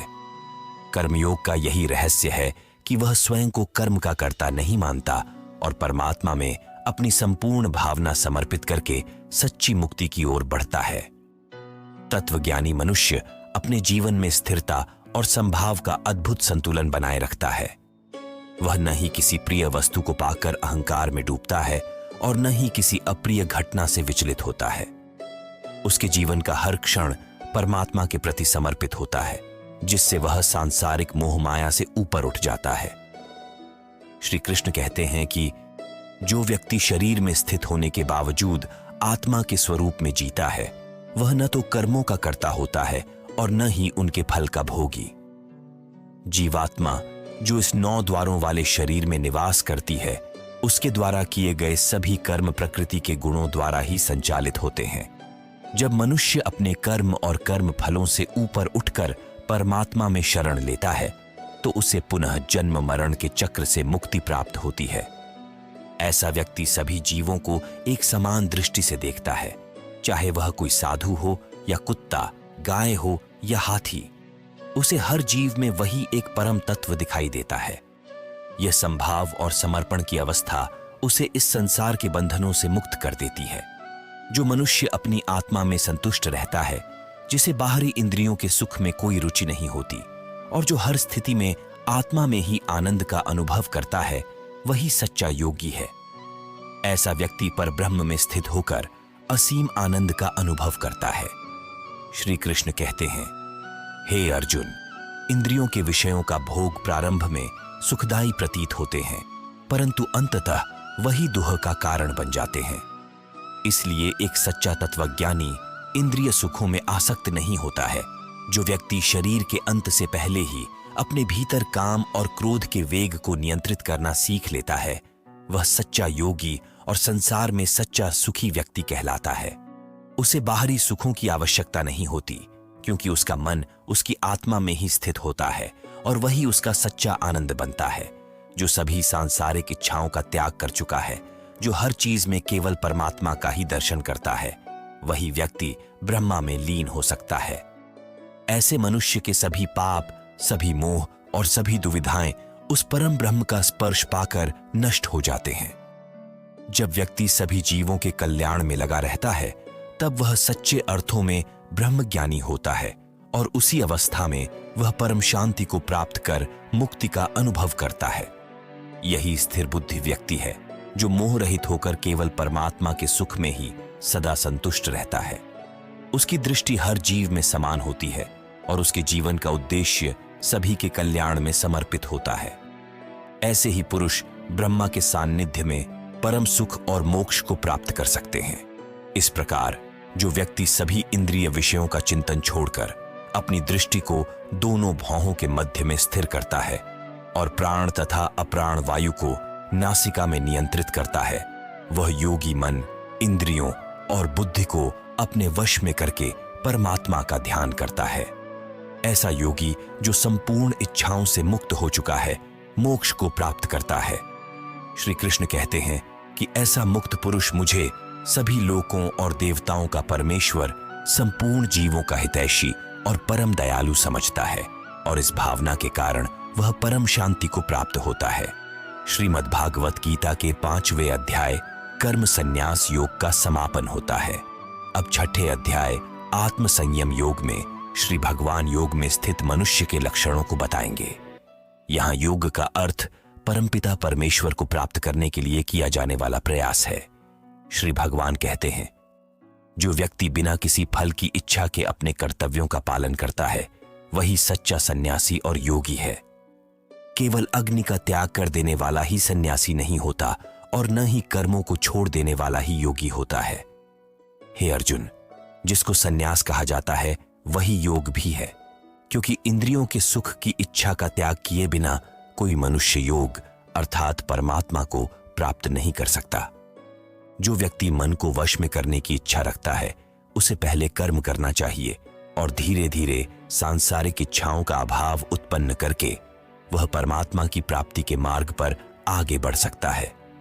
श्री भगवान यहां बताते हैं कि जब मनुष्य सभी सांसारिक इच्छाओं का त्याग कर देता है और किसी भी कार्य को ना तो शारीरिक सुख के लिए करता है और ना ही उसके फल की इच्छा से प्रवृत्त होता है, उस समय वह सच्चे अर्थों में योग में स्थित कहलाता है। मनुष्य को अपने मन के द्वारा अपने जीवन को जन्म मृत्यु के बंधन से मुक्त करने का प्रयास करना चाहिए। यह मन ही उसका सबसे बड़ा मित्र है और यही उसका सबसे बड़ा शत्रु भी बन सकता है। जिसने अपने मन को वश में कर लिया है उसके लिए यह मन परम मित्र बन जाता है, लेकिन जो मन को वश में नहीं कर पाता उसके लिए मन एक घातक शत्रु के समान होता है।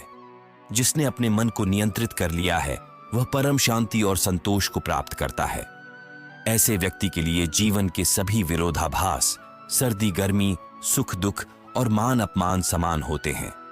उसकी दृष्टि में मिट्टी, पत्थर और सोने का मूल्य एक जैसा ही होता है। ऐसे मनुष्य का स्वभाव सबके प्रति तटस्थ रहता है, चाहे वह मित्र हो या शत्रु, शुभचिंतक हो या ईर्ष्यालु, पुण्यात्मा हो या पापी।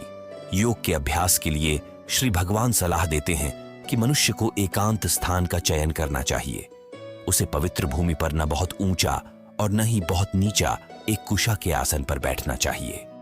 उस आसन पर मुलायम वस्त्र या मृगछाला बिछाई जाए और उस पर दृढ़ता पूर्वक बैठकर मन को एक बिंदु पर स्थिर करना चाहिए। इसके साथ ही मनुष्य को अपनी इंद्रियों और मन को वश में रखते हुए आंतरिक शुद्धि के लिए ध्यान का अभ्यास करना चाहिए, जिससे कि उसे परमात्मा की अनुभूति हो सके और जीवन का परम लक्ष्य सिद्ध हो सके। श्री भगवान अर्जुन से कहते हैं कि योग के अभ्यास के लिए मनुष्य को अपने शरीर, गर्दन और सिर को सीधा और स्थिर रखना चाहिए और अपनी दृष्टि को नासिका के सिरे पर केंद्रित करना चाहिए। ध्यान करते समय अन्य दिशाओं में ध्यान नहीं भटकाना चाहिए। मनुष्य को भय, इंद्रिय विषयों और अस्थिरता से मुक्त होकर ब्रह्मचर्य का पालन करते हुए शांत चित्त के साथ मुझे अपना लक्ष्य बनाना चाहिए। अपने मन को मुझ में स्थिर करके और मेरा ही आश्रय लेकर उसे मेरे चिंतन में लीन रहना चाहिए। इस प्रकार निरंतर अभ्यास के माध्यम से मन को परमात्मा में स्थिर कर परम शांति की प्राप्ति होती है। हे अर्जुन, योग में स्थिर मनुष्य सभी सांसारिक बंधनों से मुक्त होकर मेरे परम धाम को प्राप्त कर सकता है। योग में स्थित व्यक्ति को संतुलित जीवन जीना चाहिए। न तो अधिक भोजन करना चाहिए और न ही कम भोजन, न ही अधिक सोना चाहिए और न ही अधिक जागना। नियमित भोजन करने वाला, नियमित चलने वाला और संतुलित दिनचर्या का पालन करने वाला व्यक्ति ही योग में सफल हो सकता है और जीवन के कष्टों से मुक्त हो जाता है। जब योग के अभ्यास द्वारा मनुष्य का चित्त परमात्मा में स्थिर हो जाता है, तब वह सभी सांसारिक इच्छाओं से मुक्त होकर पूर्ण शांति का अनुभव करता है। उस समय वह योग में स्थिर माना जाता है जब उसकी आत्मा परमात्मा में विलीन हो जाती है और उसे सांसारिक इच्छाओं से मुक्ति मिल जाती है। जैसे बिना हवा वाले स्थान में दीपक की लौ स्थिर रहती है, ठीक उसी प्रकार योग में स्थित मनुष्य का मन परमात्मा में स्थिर रहता है। योग के अभ्यास से ऐसी अवस्था आती है जहां सभी प्रकार की मानसिक गतिविधियां रुक जाती हैं। इस समाधि की स्थिति में मनुष्य अपनी आत्मा में परमात्मा का साक्षात्कार करता है और पूर्ण संतुष्टि प्राप्त करता है। उस शुद्ध चेतना में आत्मा का परम आनंद अनुभव होता है और उस अवस्था में योगी कभी भी विचलित नहीं होता है। जब मनुष्य परमात्मा को प्राप्त कर लेता है, तब वह उस परम आनंद से इतना भर जाता है कि उसे किसी अन्य सुख की आवश्यकता नहीं रहती। उस स्थिति में चाहे कितनी भी कठिन परिस्थिति क्यों न आए, योगी विचलित नहीं होता। उसे चाहिए कि दृढ़ विश्वास के साथ योग का अभ्यास करते हुए सभी सांसारिक दुखों से बिना विचलित हुए योग समाधि में स्थित रहकर अपने कार्य करे। मनुष्य को चाहिए कि अपने मन में उत्पन्न होने वाली सभी इच्छाओं को पूर्ण रूप से त्याग कर केवल परमात्मा के चिंतन में ही रत रहे। मन हमेशा चंचल होता है और जब भी यह इधर उधर भटकता है तो उसे बार बार आत्मा में स्थिर करने का प्रयास करना चाहिए। जब मनुष्य का मन एक ही भाव में परमात्मा में स्थित हो जाता है और सभी इच्छाएं शांत हो जाती हैं, तब वह सभी पाप कर्मों से मुक्त होकर परम आनंद को प्राप्त करता है। इस प्रकार योगाभ्यास द्वारा सभी प्रकार के पापों से मुक्त होकर योगी पर ब्रह्म में स्थिर होकर दिव्य प्रेम और आनंद को प्राप्त करता है। श्री कृष्ण अर्जुन से कहते हैं कि हे अर्जुन, मन का चंचल होना स्वाभाविक है और निस्संदेह इसे वश में करना अत्यंत कठिन कार्य है, ठीक उसी तरह जैसे वायु को वश में करना कठिन है। लेकिन इसे निरंतर अभ्यास और सभी सांसारिक कामनाओं को त्याग कर नियंत्रित किया जा सकता है। अभ्यास और वैराग्य द्वारा धीरे धीरे मन को शांति और स्थिरता की ओर लाया जा सकता है। एक सच्चा योगी वह है जो सभी प्राणियों में एक ही आत्मा का प्रसार देखता है और सभी प्राणियों को उसी एक परमात्मा में स्थित देखता है। ऐसा योगी सभी को एक समान भाव से देखने वाला होता है और सभी प्राणियों के सुख दुख को अपने समान ही अनुभव करता है। योग में स्थित व्यक्ति के लिए मैं परमात्मा कभी अदृश्य नहीं होता हूं और वह भी मेरे लिए अदृश्य नहीं होता। जो मनुष्य समस्त प्राणियों के हृदय में मुझे स्थित देखता है और भक्ति भाव में स्थित होकर मेरा ही स्मरण करता है, वह सदैव मुझ में ही स्थित रहता है। अर्जुन कहते हैं कि हे मधुसूदन, आपने जिस योग की विधि का वर्णन किया है, जिसमें समत्व भाव और दृष्टि प्राप्त होती है, उस स्थिति में मैं अपने चंचल मन के कारण स्थिर नहीं रह पाता। यह मन अत्यंत चंचल और बलवान है। इसे वश में करना मुझे वायु को वश में करने के समान कठिन प्रतीत होता है। श्री कृष्ण का उत्तर दर्शाता है कि यह कठिनाई वास्तविक है, किंतु निरंतर अभ्यास और सभी इच्छाओं को त्यागने से इसे हासिल किया जा सकता है। यही योग का मार्ग है जो आत्म संयम और अंत में परम शांति की प्राप्ति की ओर ले जाता है। श्री कृष्ण कहते हैं, हे अर्जुन, योग में असफल हुए व्यक्ति का कभी विनाश नहीं होता। वह स्वर्ग जैसे उत्तम लोकों में जाकर वहां अनेकों वर्षों तक सुख भोगता है और फिर सदाचारी तथा संपन्न परिवार में पुनः जन्म लेकर अपने पिछले जन्म के योग अभ्यास को फिर से आरंभ करने का अवसर पाता है। ऐसा योगी भले ही प्रारंभ में अपने अभ्यास से विचलित हो गया हो, लेकिन उसके संचित पुण्य और अच्छे कर्म उसे पुनः योग के मार्ग पर ले आते हैं। भगवान आगे कहते हैं कि यदि योगी का जन्म उत्तम और ज्ञानी योगियों के परिवार में होता है तो उसे सहज ही उच्च आध्यात्मिक वातावरण प्राप्त होता है, जिससे वह इस जीवन में भी आत्मज्ञान को सहजता से प्राप्त कर सकता है। इस प्रकार योग में रुचि रखने वाले ऐसे मनुष्य को, चाहे वह अपने पिछले प्रयास में पूर्ण सिद्धि तक न पहुंच सका हो, नए जन्म में अपनी साधना को पुनः प्रारंभ कर परम सिद्धि प्राप्त करने का अवसर मिलता है। श्री कृष्ण का यह उत्तर अर्जुन को बताता है कि ईश्वर की राह पर प्रयास कभी व्यर्थ नहीं जाता। जो मनुष्य अपने मन को नियंत्रित करने के मार्ग में भले ही असफल हो जाए, वह अपनी साधना और संचित पुण्य के कारण निश्चित रूप से परमात्मा को प्राप्त करने की दिशा में आगे बढ़ता है। यही योग की विशेषता है कि यह जीवन और पुनर्जन्मों में भी मनुष्य की आत्मिक उन्नति का मार्ग प्रशस्त करता है। इस प्रकार श्रीमद् भागवत गीता के श्री कृष्ण अर्जुन संवाद में आत्म संयम योग नाम का 6ठा अध्याय संपूर्ण हुआ। श्री भगवान अर्जुन से कहते हैं कि जो योगी विद्वानों के परिवार में जन्म लेता है वह अत्यंत सौभाग्यशाली होता है, क्योंकि ऐसा जन्म अत्यंत दुर्लभ है। ऐसे परिवार में जन्म लेने पर उसे पूर्व जन्म के योगाभ्यास का बल सहज ही प्राप्त हो जाता है और वह पुनः उस आध्यात्मिक मार्ग की ओर अग्रसर होता है। पिछले जन्म के संस्कार उसे स्वतः ही परमात्मा प्राप्ति के मार्ग पर चलने के लिए प्रेरित करते हैं।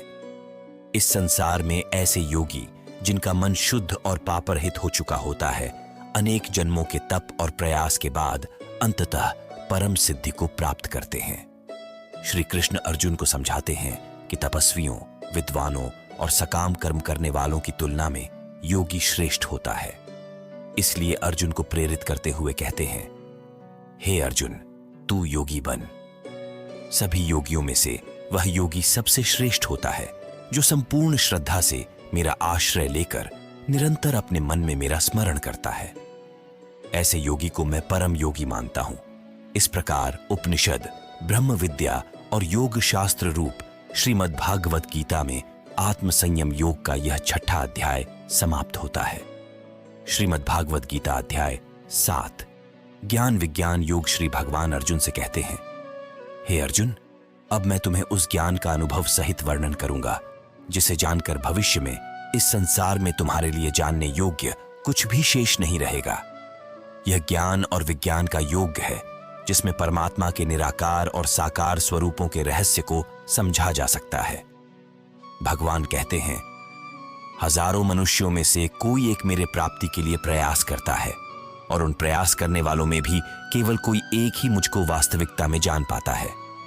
मेरी जड़ प्रकृति, जिसे अपरा प्रकृति कहा गया है, पृथ्वी, जल, अग्नि, वायु, आकाश, मन, बुद्धि और अहंकार के रूप में है। लेकिन इसके अतिरिक्त मेरी एक और प्रकृति है जिसे परा प्रकृति कहा गया है। यह चेतन प्रकृति है जिसमें आत्मा का स्वरूप विद्यमान है जो संसार का भोग करता है। यहां भगवान का संकेत है कि संसार के सभी भौतिक तत्व और मन, बुद्धि, अहंकार जैसी जड़ तत्व माया के प्रभाव में है, लेकिन जो चेतन आत्मा का तत्व है वह परा प्रकृति का ही अंश है जो इस संसार के सभी अनुभवों का भोग करता है। ज्ञान और विज्ञान के इस योग का अनुसरण करने से मनुष्य को परमात्मा का सच्चा स्वरूप जानने का अवसर प्राप्त होता है। यह ज्ञान हमें परम सत्य की ओर ले जाता है और हमें संसार की असलियत का बोध कराता है। भगवान श्री कृष्ण अर्जुन से कहते हैं, हे अर्जुन, मेरी ये जड़ और चेतन प्रकृति ही संसार के सभी प्राणियों के जन्म का कारण है और मैं ही इस संपूर्ण जगत की उत्पत्ति और विनाश का मूल कारण हूं। मेरे अलावा कुछ भी नहीं है। जैसे मोतियों की माला में धागा छिपा होता है, वैसे ही यह संपूर्ण संसार मेरे भीतर ही स्थित है। मैं जल का स्वाद हूं, सूर्य और चंद्रमा का प्रकाश हूं, समस्त वैदिक मंत्रों में ओंकार हूं, आकाश में ध्वनि हूं और पुरुषों में पुरुषत्व भी मैं ही हूं। पृथ्वी की पवित्र गंध, अग्नि की ऊष्मा, सभी प्राणियों का जीवन और तपस्वियों का तप भी मैं ही हूं। हे अर्जुन, मैं ही सभी प्राणियों में अनादि और अनंत रूप में स्थित हूं। मैं बुद्धिमानों की बुद्धि, तेजस्वी पुरुषों का तेज हूं, कामना रहित बलवानों का बल और धर्मानुसार जीवन का सार भी मैं ही हूं। प्रकृति के सत्व, रज और तम, इन तीनों गुणों से उत्पन्न होने वाले भाव मुझसे ही उत्पन्न होते हैं, परंतु ये मेरे अधीन हैं, मैं इनके अधीन नहीं हूं। इन गुणों के कारण संसार के सभी जीव माया के प्रभाव में रहते हैं, जिससे वे मुझे परम अविनाशी के रूप में नहीं जान पाते। हे अर्जुन, ये 3 गुणों वाली मेरी माया इतनी शक्तिशाली है कि इसे पार कर पाना आसान नहीं है, परंतु जो मनुष्य मेरी शरण में आ जाते हैं वे इस माया को पार कर लेते हैं। जो मनुष्य अधर्मी, दुष्ट और अज्ञान में लिप्त हैं, वे मेरी शरण नहीं लेते हैं। ऐसे लोग नास्तिक स्वभाव धारण करते हैं और उनके ज्ञान को मेरी माया ढंक लेती है, जिससे वे मुझे नहीं जान पाते। भगवान का यह उपदेश हमें समझाता है कि संसार के सभी गुण, तत्व, शक्ति और ज्ञान का आधार वही एक परमात्मा है। वे ही सच्चे साधक को इस संसार के मोह माया के बंधनों से मुक्त करने में समर्थ हैं। श्री भगवान कहते हैं, हे भरत श्रेष्ठ अर्जुन, 4 प्रकार के भक्त मेरा स्मरण करते हैं। वे जो कष्ट से मुक्ति चाहते हैं, वे जो धन संपदा की इच्छा रखते हैं, वे जो मेरी महिमा जानने के इच्छुक हैं, और वे ज्ञानी जो मुझे समर्पित होते हैं और केवल मेरे ही दर्शन की अभिलाषा रखते हैं। इन सभी में ज्ञानी भक्त सबसे श्रेष्ठ है, क्योंकि वह बिना किसी कामना के अनन्य भाव से मेरी भक्ति में स्थित रहता है। वह मुझे अत्यंत प्रिय है और मैं भी उसे अत्यंत प्रिय हूं। यद्यपि ये चारों ही भक्त उदार हृदय वाले हैं, फिर भी मेरे विचार में ज्ञानी भक्त मेरा ही स्वरूप होता है, क्योंकि वह स्थिर बुद्धि वाला मुझ में ही लीन रहता है और मुझे ही सर्वोच्च सत्य के रूप में जानता है। अनेकों जन्मों के बाद जब कोई ज्ञानी अपनी अंतिम जन्म में मेरी शरण ग्रहण करता है, तो वह इस सत्य को पहचान लेता है कि मैं ही सब कुछ हूं, और ऐसे महात्मा का मिलना अत्यंत दुर्लभ है। जिन मनुष्यों का ज्ञान सांसारिक इच्छाओं के कारण ढका हुआ होता है, वे अपनी प्रकृति और पूर्व जन्मों के संस्कारों के अनुसार देवी देवताओं की शरण में जाते हैं। जिस भी देवता के प्रति कोई भक्त श्रद्धा रखता है, मैं स्वयं उसकी श्रद्धा को उस देवता में स्थिर कर देता हूं। वह भक्त अपनी इच्छाओं की पूर्ति के लिए उन देवी देवताओं की पूजा करता है और उसकी वे इच्छाएं पूरी भी होती हैं, किंतु वास्तव में वे इच्छाएं मेरे द्वारा ही पूरी होती हैं। परंतु उन अल्पबुद्धि भक्तों को प्राप्त हुआ फल केवल क्षणिक होता है और भोगने के बाद समाप्त हो जाता है। यह उपदेश हमें यह सिखाता है कि किसी भी देवी देवता की पूजा में जो आस्था और शक्ति होती है, उसका स्रोत भी वही एक परमात्मा है। असली शांति और स्थायी फल तभी प्राप्त होता है जब हम बिना किसी इच्छा के अनन्य भाव से परमात्मा की भक्ति में स्थित होते हैं तथा योग शास्त्र रूप श्रीमद् भागवत गीता के श्री कृष्ण अर्जुन संवाद में ज्ञान विज्ञान योग नामक 7वां अध्याय संपूर्ण हुआ। श्रीमद् भागवत गीता अध्याय 8 अक्षर ब्रह्म योग। अब भगवान श्री कृष्ण 8वें अध्याय में अक्षर ब्रह्म योग का ज्ञान अर्जुन को देंगे, जिसमें वे परम सत्य, अनश्वर आत्मा और मृत्यु के समय परमात्मा की प्राप्ति के रहस्यों का विस्तार से वर्णन करेंगे। श्री कृष्ण कहते हैं, हे अर्जुन, जो लोग देवताओं को पूजते हैं वे देवलोक को प्राप्त होते हैं, किंतु जो मेरी भक्ति करते हैं वे मेरे परम धाम को प्राप्त होते हैं। कई लोग मुझे मनुष्य की तरह जन्म लेने वाला समझते हैं और मेरे अविनाशी स्वरूप को नहीं पहचान पाते हैं, क्योंकि मैं अपनी योग माया से अदृश्य रहता हूं। हे अर्जुन, मैं भूत, वर्तमान और भविष्य के सभी प्राणियों को जानता हूं, किंतु मुझे कोई नहीं जान पाता। संसार के सभी प्राणी इच्छा और द्वेष के कारण मोह में बंधकर जन्म लेते हैं, परंतु जिन्होंने इस और पिछले जन्मों में पुण्य कर्म किए हैं, उनके पाप नष्ट हो जाते हैं और वे मेरे प्रति दृढ़ भक्ति से जुड़े रहते हैं। जो मनुष्य मेरे स्वरूप को जगत का कर्ता, देवताओं का नियंत्रक और संपूर्ण यज्ञों का भोक्ता मानकर मेरी भक्ति करते हैं, वे मृत्यु के समय भी मुझे जान पाते हैं और मेरे परम धाम को प्राप्त होते हैं। यहां भगवान का आशय यह है कि सच्ची भक्ति और पवित्र कर्म करने से ही हम संसार के मोह से मुक्ति पाकर परमात्मा के धाम को प्राप्त कर सकते हैं। इस प्रकार इस अध्याय के उपदेश हमें जीवन, मृत्यु और मुक्ति के गहरे तत्वों को समझाते हैं। हे अर्जुन, जो तत्व कभी नष्ट नहीं होता वही ब्रह्म है, अर्थात आत्मा ही ब्रह्म है। आत्मा का स्वयं में स्थित भाव ही अध्यात्म कहलाता है। जीवों में उत्पन्न होने वाले अच्छे और बुरे संकल्पों का मिट जाना ही कर्म का वास्तविक स्वरूप है। जो प्रकृति निरंतर परिवर्तनशील है वही अधिभूत है। मेरा वह विराट रूप, जिसमें सूर्य, चंद्रमा और सभी देवता स्थित हैं, अधिदैव कहलाता है और प्रत्येक शरीरधारी के हृदय में स्थित मैं ही अधियज्ञ हूं, अर्थात सभी यज्ञों का भोक्ता। भगवान श्री कृष्ण आगे कहते हैं, हे अर्जुन, जो व्यक्ति अंत समय में मुझसे जुड़े हुए योगयुक्त मन और श्रद्धा के साथ मुझे स्मरण करता है, वह परमात्मा को प्राप्त करता है।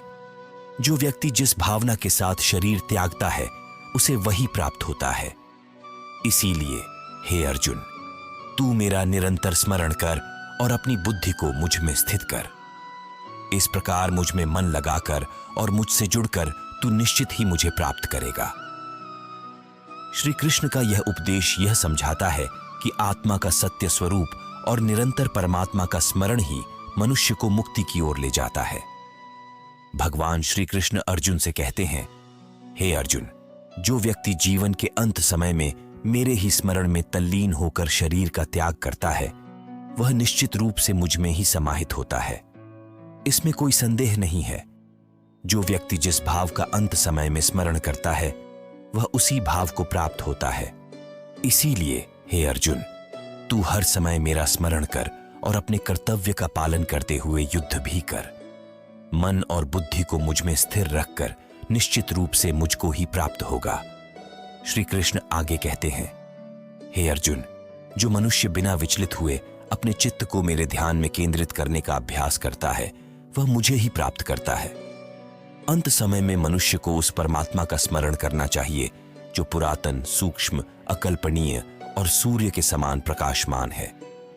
मृत्यु के समय जो मनुष्य अपनी भक्ति में अचल मन से योग शक्ति द्वारा अपने प्राणों को दोनों भौहों के मध्य में स्थापित कर लेता है, वह निश्चित रूप से मेरे परम धाम को प्राप्त होता है।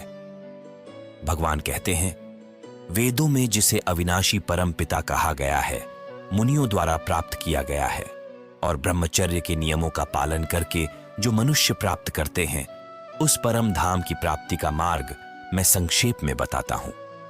शरीर के सभी द्वारों को नियंत्रित करके, मन को हृदय में स्थित कर, प्राण वायु को सिर में स्थापित कर, ओम का उच्चारण और मेरे स्मरण के साथ जो मनुष्य शरीर त्याग करता है, वह मेरे परम धाम को प्राप्त करता है। इस प्रकार श्री कृष्ण ने अर्जुन को यह महत्वपूर्ण उपदेश दिया कि भक्ति, योग और संकल्प की शक्ति से परमात्मा की प्राप्ति संभव है। श्री कृष्ण अर्जुन से कहते हैं, हे कुंती पुत्र अर्जुन, जो व्यक्ति मेरे अतिरिक्त किसी अन्य का विचार नहीं करता और हर समय मेरा ही स्मरण करता है, ऐसे भक्त के लिए मैं अत्यंत सरलता से प्राप्त होने योग्य बन जाता हूं। ऐसा भक्त जब मुझे प्राप्त कर लेता है तो उसे इस दुखमय और अस्थायी संसार में पुनः जन्म लेने की आवश्यकता नहीं रहती, बल्कि वह परम सिद्धि प्राप्त कर मेरे परम धाम को पहुंचता है। श्री कृष्ण आगे कहते हैं, हे अर्जुन, ब्रह्मा से लेकर निम्न लोकों तक के सभी स्थानों में प्राणी जन्म और मृत्यु के चक्र में बंधे रहते हैं, किंतु जो मुझे प्राप्त करता है वह इस जन्म मृत्यु के चक्र से सदा के लिए मुक्त हो जाता है। समय के तत्व को समझने वाला वही है जो जानता है कि ब्रह्मा का एक दिन 1000 चतुर्युगों के बराबर होता है और एक रात्रि भी 1000 चतुर्युगों जितनी ही होती है। ब्रह्मा के दिन की शुरुआत में सभी प्राणी अव्यक्त से प्रकट होते हैं और रात्रि की शुरुआत में पुनः अव्यक्त में विलीन हो जाते हैं। यह चक्र निरंतर चलता रहता है, लेकिन उस अव्यक्त से भी परे एक शाश्वत अव्यक्त पर ब्रह्म है जो न कभी प्रकट होता है और न ही नष्ट होता है, जिसे वेदों में अविनाशी और परम गति कहा गया है। वही मेरा परम धाम है, जिसे एक बार प्राप्त कर लेने के बाद प्राणी कभी वापस नहीं लौटता। श्री कृष्ण अंत में कहते हैं, वह पर ब्रह्म जिसे अनन्य भक्ति के माध्यम से ही प्राप्त किया जा सकता है, समस्त जीवों का आधार है। उसी पर ब्रह्म में यह सारा संसार स्थित है और उसी से संपूर्ण सृष्टि का संचालन होता है। अब 9वें अध्याय में भगवान श्री कृष्ण अर्जुन को इस ब्रह्म ज्ञान का विशेष रहस्य समझाते हैं, जिसमें भक्ति योग के महत्व का विस्तार से वर्णन है। भगवान कहते हैं कि यह ज्ञान अत्यंत गूढ़ और विशेष है, जिसे जानकर सभी पापों का नाश हो सकता है। ऐसा ज्ञान अर्जुन जैसे श्रद्धालु भक्तों को दिया जाता है जो भक्ति से भरे होते हैं और परमात्मा पर पूरी तरह से श्रद्धा रखते हैं। हे अर्जुन, इस अध्याय में परमात्मा के स्वरूप, भक्त के लिए उनकी कृपा और निष्काम भक्ति का महत्व बताया गया है। ज्ञान और भक्ति के इस अनमोल मार्ग पर चलने वाले भक्तों को भगवान स्वयं अपने संरक्षण में लेकर उन्हें अपने परम धाम की ओर ले जाते हैं, जहां से कभी लौटने का प्रश्न नहीं होता। इस अध्याय के अनुसार भक्ति मार्ग से भगवान को पाना सरल हो जाता है, क्योंकि सच्चे भक्त को भगवान हर प्रकार से सुख शांति का अनुभव कराते हैं और वे उसे हर कठिनाई से मुक्त कर देते हैं। श्रीमद् भगवद गीता अध्याय 9 राजविद्या योग। श्री भगवान ने कहा, हे अर्जुन, अब मैं तुझ जैसे तुच्छ ईर्ष्या न करने वाले के लिए इस परम गोपनीय ज्ञान को अनुभव सहित कहता हूं, जिसे जानकर तू इस दुख रूपी संसार से मुक्त हो सकेगा। यह ज्ञान सभी विद्याओं का राजा और सभी गोपनीयों से भी अधिक गोपनीय, परम पवित्र और परम श्रेष्ठ है। यह अविनाशी परमात्मा का प्रत्यक्ष अनुभव कराने वाला है। हे अर्जुन, जो लोग धर्म के प्रति श्रद्धा नहीं रखते, वे मुझे प्राप्त नहीं कर पाते और जन्म मृत्यु के चक्र में इस संसार में भटकते रहते हैं। मेरे कारण ही यह सारा संसार दिखाई देता है और मैं ही संपूर्ण जगत में अदृश्य शक्ति रूप में सभी जगह स्थित हूं। सभी प्राणी मुझ में ही स्थित हैं, परंतु मैं उनमें नहीं हूं। यह मेरी ऐश्वर्यपूर्ण योग शक्ति को देख। यह संपूर्ण सृष्टि मुझ में स्थित रहती है, फिर भी मैं सभी प्राणियों का पालन पोषण करता हूं और उन सभी में शक्ति रूप में स्थित हूं, लेकिन मेरी आत्मा उनमें नहीं रहती, क्योंकि मैं ही इस सृष्टि का मूल कारण हूं। जिस प्रकार सभी जगह बहने वाली वायु सदैव आकाश में स्थित रहती है, उसी प्रकार सभी प्राणी मुझ में स्थित रहते हैं। हे कुंती पुत्र, कल्प के अंत में सभी प्राणी मेरी प्रकृति में विलीन हो जाते हैं और अगले कल्प के आरंभ में अपनी इच्छा शक्ति से उन्हें फिर से उत्पन्न करता हूं। इस प्रक्रिया में 84 लाख योनियों में सभी प्राणी बार बार मेरी इच्छा शक्ति के कारण उत्पन्न और विलीन होते रहते हैं। ये सभी प्राणी पूर्णतः मेरी प्रकृति के अधीन होते हैं, अर्थात मेरी इच्छा शक्ति के अधीन होते हैं। हे धनंजय, ये कर्म मुझे नहीं बांधते, क्योंकि मैं इन कार्यों में फल की इच्छा से मुक्त और उदासीन रहता हूं। हे कुंती पुत्र, मेरी अधीनता में ही सभी चर और अचर जीव उत्पन्न और नष्ट होते रहते हैं। इसी कारण संसार परिवर्तनशील है। मूर्ख लोग मुझे अपने जैसा ही मानते हैं और मुझे जन्म और मृत्यु के चक्र में बंधा हुआ समझते हैं। वे लोग मेरे परम स्वरूप को नहीं समझ पाते, जो सभी प्राणियों का परम ईश्वर है। ऐसे लोग कभी पूरी न होने वाली इच्छाओं, कभी न मिलने वाले कर्मों में और कभी न प्राप्त होने वाले ज्ञान में ही फंसे रहते हैं। वे मेरी मोहिनी भौतिक प्रकृति की ओर आकर्षित होकर राक्षसी और असुरी प्रवृत्ति को धारण किए रहते हैं। हे प्रीथा पुत्र, जो महापुरुष मोह से मुक्त हो चुके हैं, वे दैवीय स्वभाव को धारण करके मेरी शरण ग्रहण करते हैं। वे मुझे सभी जीव आत्माओं का मूल कारण मानते हैं और अनन्य भाव से मेरी अविनाशी की उपासना करते हैं। ऐसे महापुरुष दृढ़ संकल्प के साथ लगातार मेरे नाम और महिमा का गुणगान करते हैं, मेरी भक्ति में निरंतर स्थिर रहते हैं और बार बार मुझे प्रणाम करते हुए मेरी पूजा करते हैं। कुछ लोग ज्ञान का अभ्यास करते हुए यज्ञ करते हैं, कुछ मुझे एक ही तत्व के रूप में समझते हैं, जबकि कुछ मुझे विभिन्न रूपों में जानकर अनेक प्रकार की उपासनाओं से मेरी आराधना करते हैं। हे अर्जुन, मेरे वैश्व स्वरूप की ही पूजा करने वाले मुझे ही सभी कर्मकांडों में देखते हैं। मैं ही यज्ञ हूं, मैं ही पितरों को दी जाने वाली तर्पण हूं, मैं ही औषधि के रूप में जड़ी बूटी हूं, मैं ही मंत्र हूं, मैं ही घी हूं, मैं ही अग्नि हूं और मैं ही हवन में दी जाने वाली आहुति हूं। इस संपूर्ण ब्रह्मांड का पालन करने वाला पिता मैं ही हूं और उत्पत्ति करने वाली माता भी मैं ही हूं। मैं ही इसे धारण करने वाला आधार हूं, पवित्र करने वाला ओंकार शब्द हूं और ऋग्वेद, सामवेद तथा यजुर्वेद भी मैं ही हूं। मैं ही सबका परम लक्ष्य हूं और सभी का भरण पोषण करने वाला हूं। मैं ही सबका स्वामी हूं और उनके कर्मों का निरीक्षण करने वाला हूं। मैं ही सबका परम धाम, शरण और सबका घनिष्ठ मित्र हूं। मैं ही इस सृष्टि का उत्पत्ति और संहार करने वाला आधार हूं और सभी का आश्रय मैं ही हूं। सूर्य रूप में तपकर मैं ही जल को भाप के रूप में रोकता हूं और बाद में वर्षा का रूप देता हूं। मैं अमृतत्व भी हूं, मृत्यु भी हूं, सत्य भी हूं और असत्य भी हूं। जो मनुष्य तीनों वेदों के अनुसार यज्ञों के द्वारा मेरी पूजा करते हैं और स्वर्ग प्राप्ति की प्रार्थना करते हैं, वे अपने पुण्य फल के कारण इंद्रलोक में जाते हैं और स्वर्ग में देवताओं के सुखों का भोग करते हैं। जब स्वर्ग में उनका पुण्य समाप्त हो जाता है, तब वे पुनः मृत्युलोक में जन्म लेते हैं। इस प्रकार वेदों के सिद्धांतों का पालन करते हुए और सांसारिक सुखों की कामना करते हुए ये मनुष्य बार बार जन्म और मृत्यु के चक्र में फंसे रहते हैं। हे अर्जुन, जो मनुष्य एकमात्र मुझे ही अपना लक्ष्य मानकर अनन्य भाव से मेरा स्मरण करते हुए अपने कर्तव्य कर्म द्वारा मेरी पूजा करता है और सदैव मेरी भक्ति में लीन रहता है, उसकी सभी आवश्यकताएं और सुरक्षा की जिम्मेदारी मैं स्वयं लेता हूं। हे कुंती पुत्र, जो मनुष्य श्रद्धापूर्वक भक्ति भाव से अन्य देवी देवताओं की पूजा करते हैं, वे भी वास्तव में मेरी ही पूजा करते हैं, किंतु अज्ञानवश वे मुझे प्राप्त करने के सही मार्ग से हटकर त्रुटिपूर्ण तरीके से मेरी आराधना करते हैं।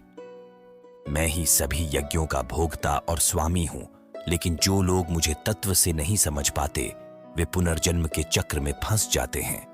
जो व्यक्ति देवताओं की पूजा करते हैं, वे देवताओं को प्राप्त होते हैं। जो पूर्वजों की पूजा करते हैं, वे पूर्वजों के लोक को प्राप्त होते हैं। जो भूतों की पूजा करते हैं, वे भूतों के लोक को प्राप्त होते हैं। परंतु जो मेरी पूजा करते हैं, वे मुझे ही प्राप्त होते हैं। यदि कोई भक्त मुझे निष्काम भक्ति भाव से एक पत्ता, एक फूल, एक फल या थोड़ा जल अर्पित करता है, तो मैं उसके इस भक्ति भाव से अर्पित की गई वस्तु को प्रेम पूर्वक स्वीकार करता हूं।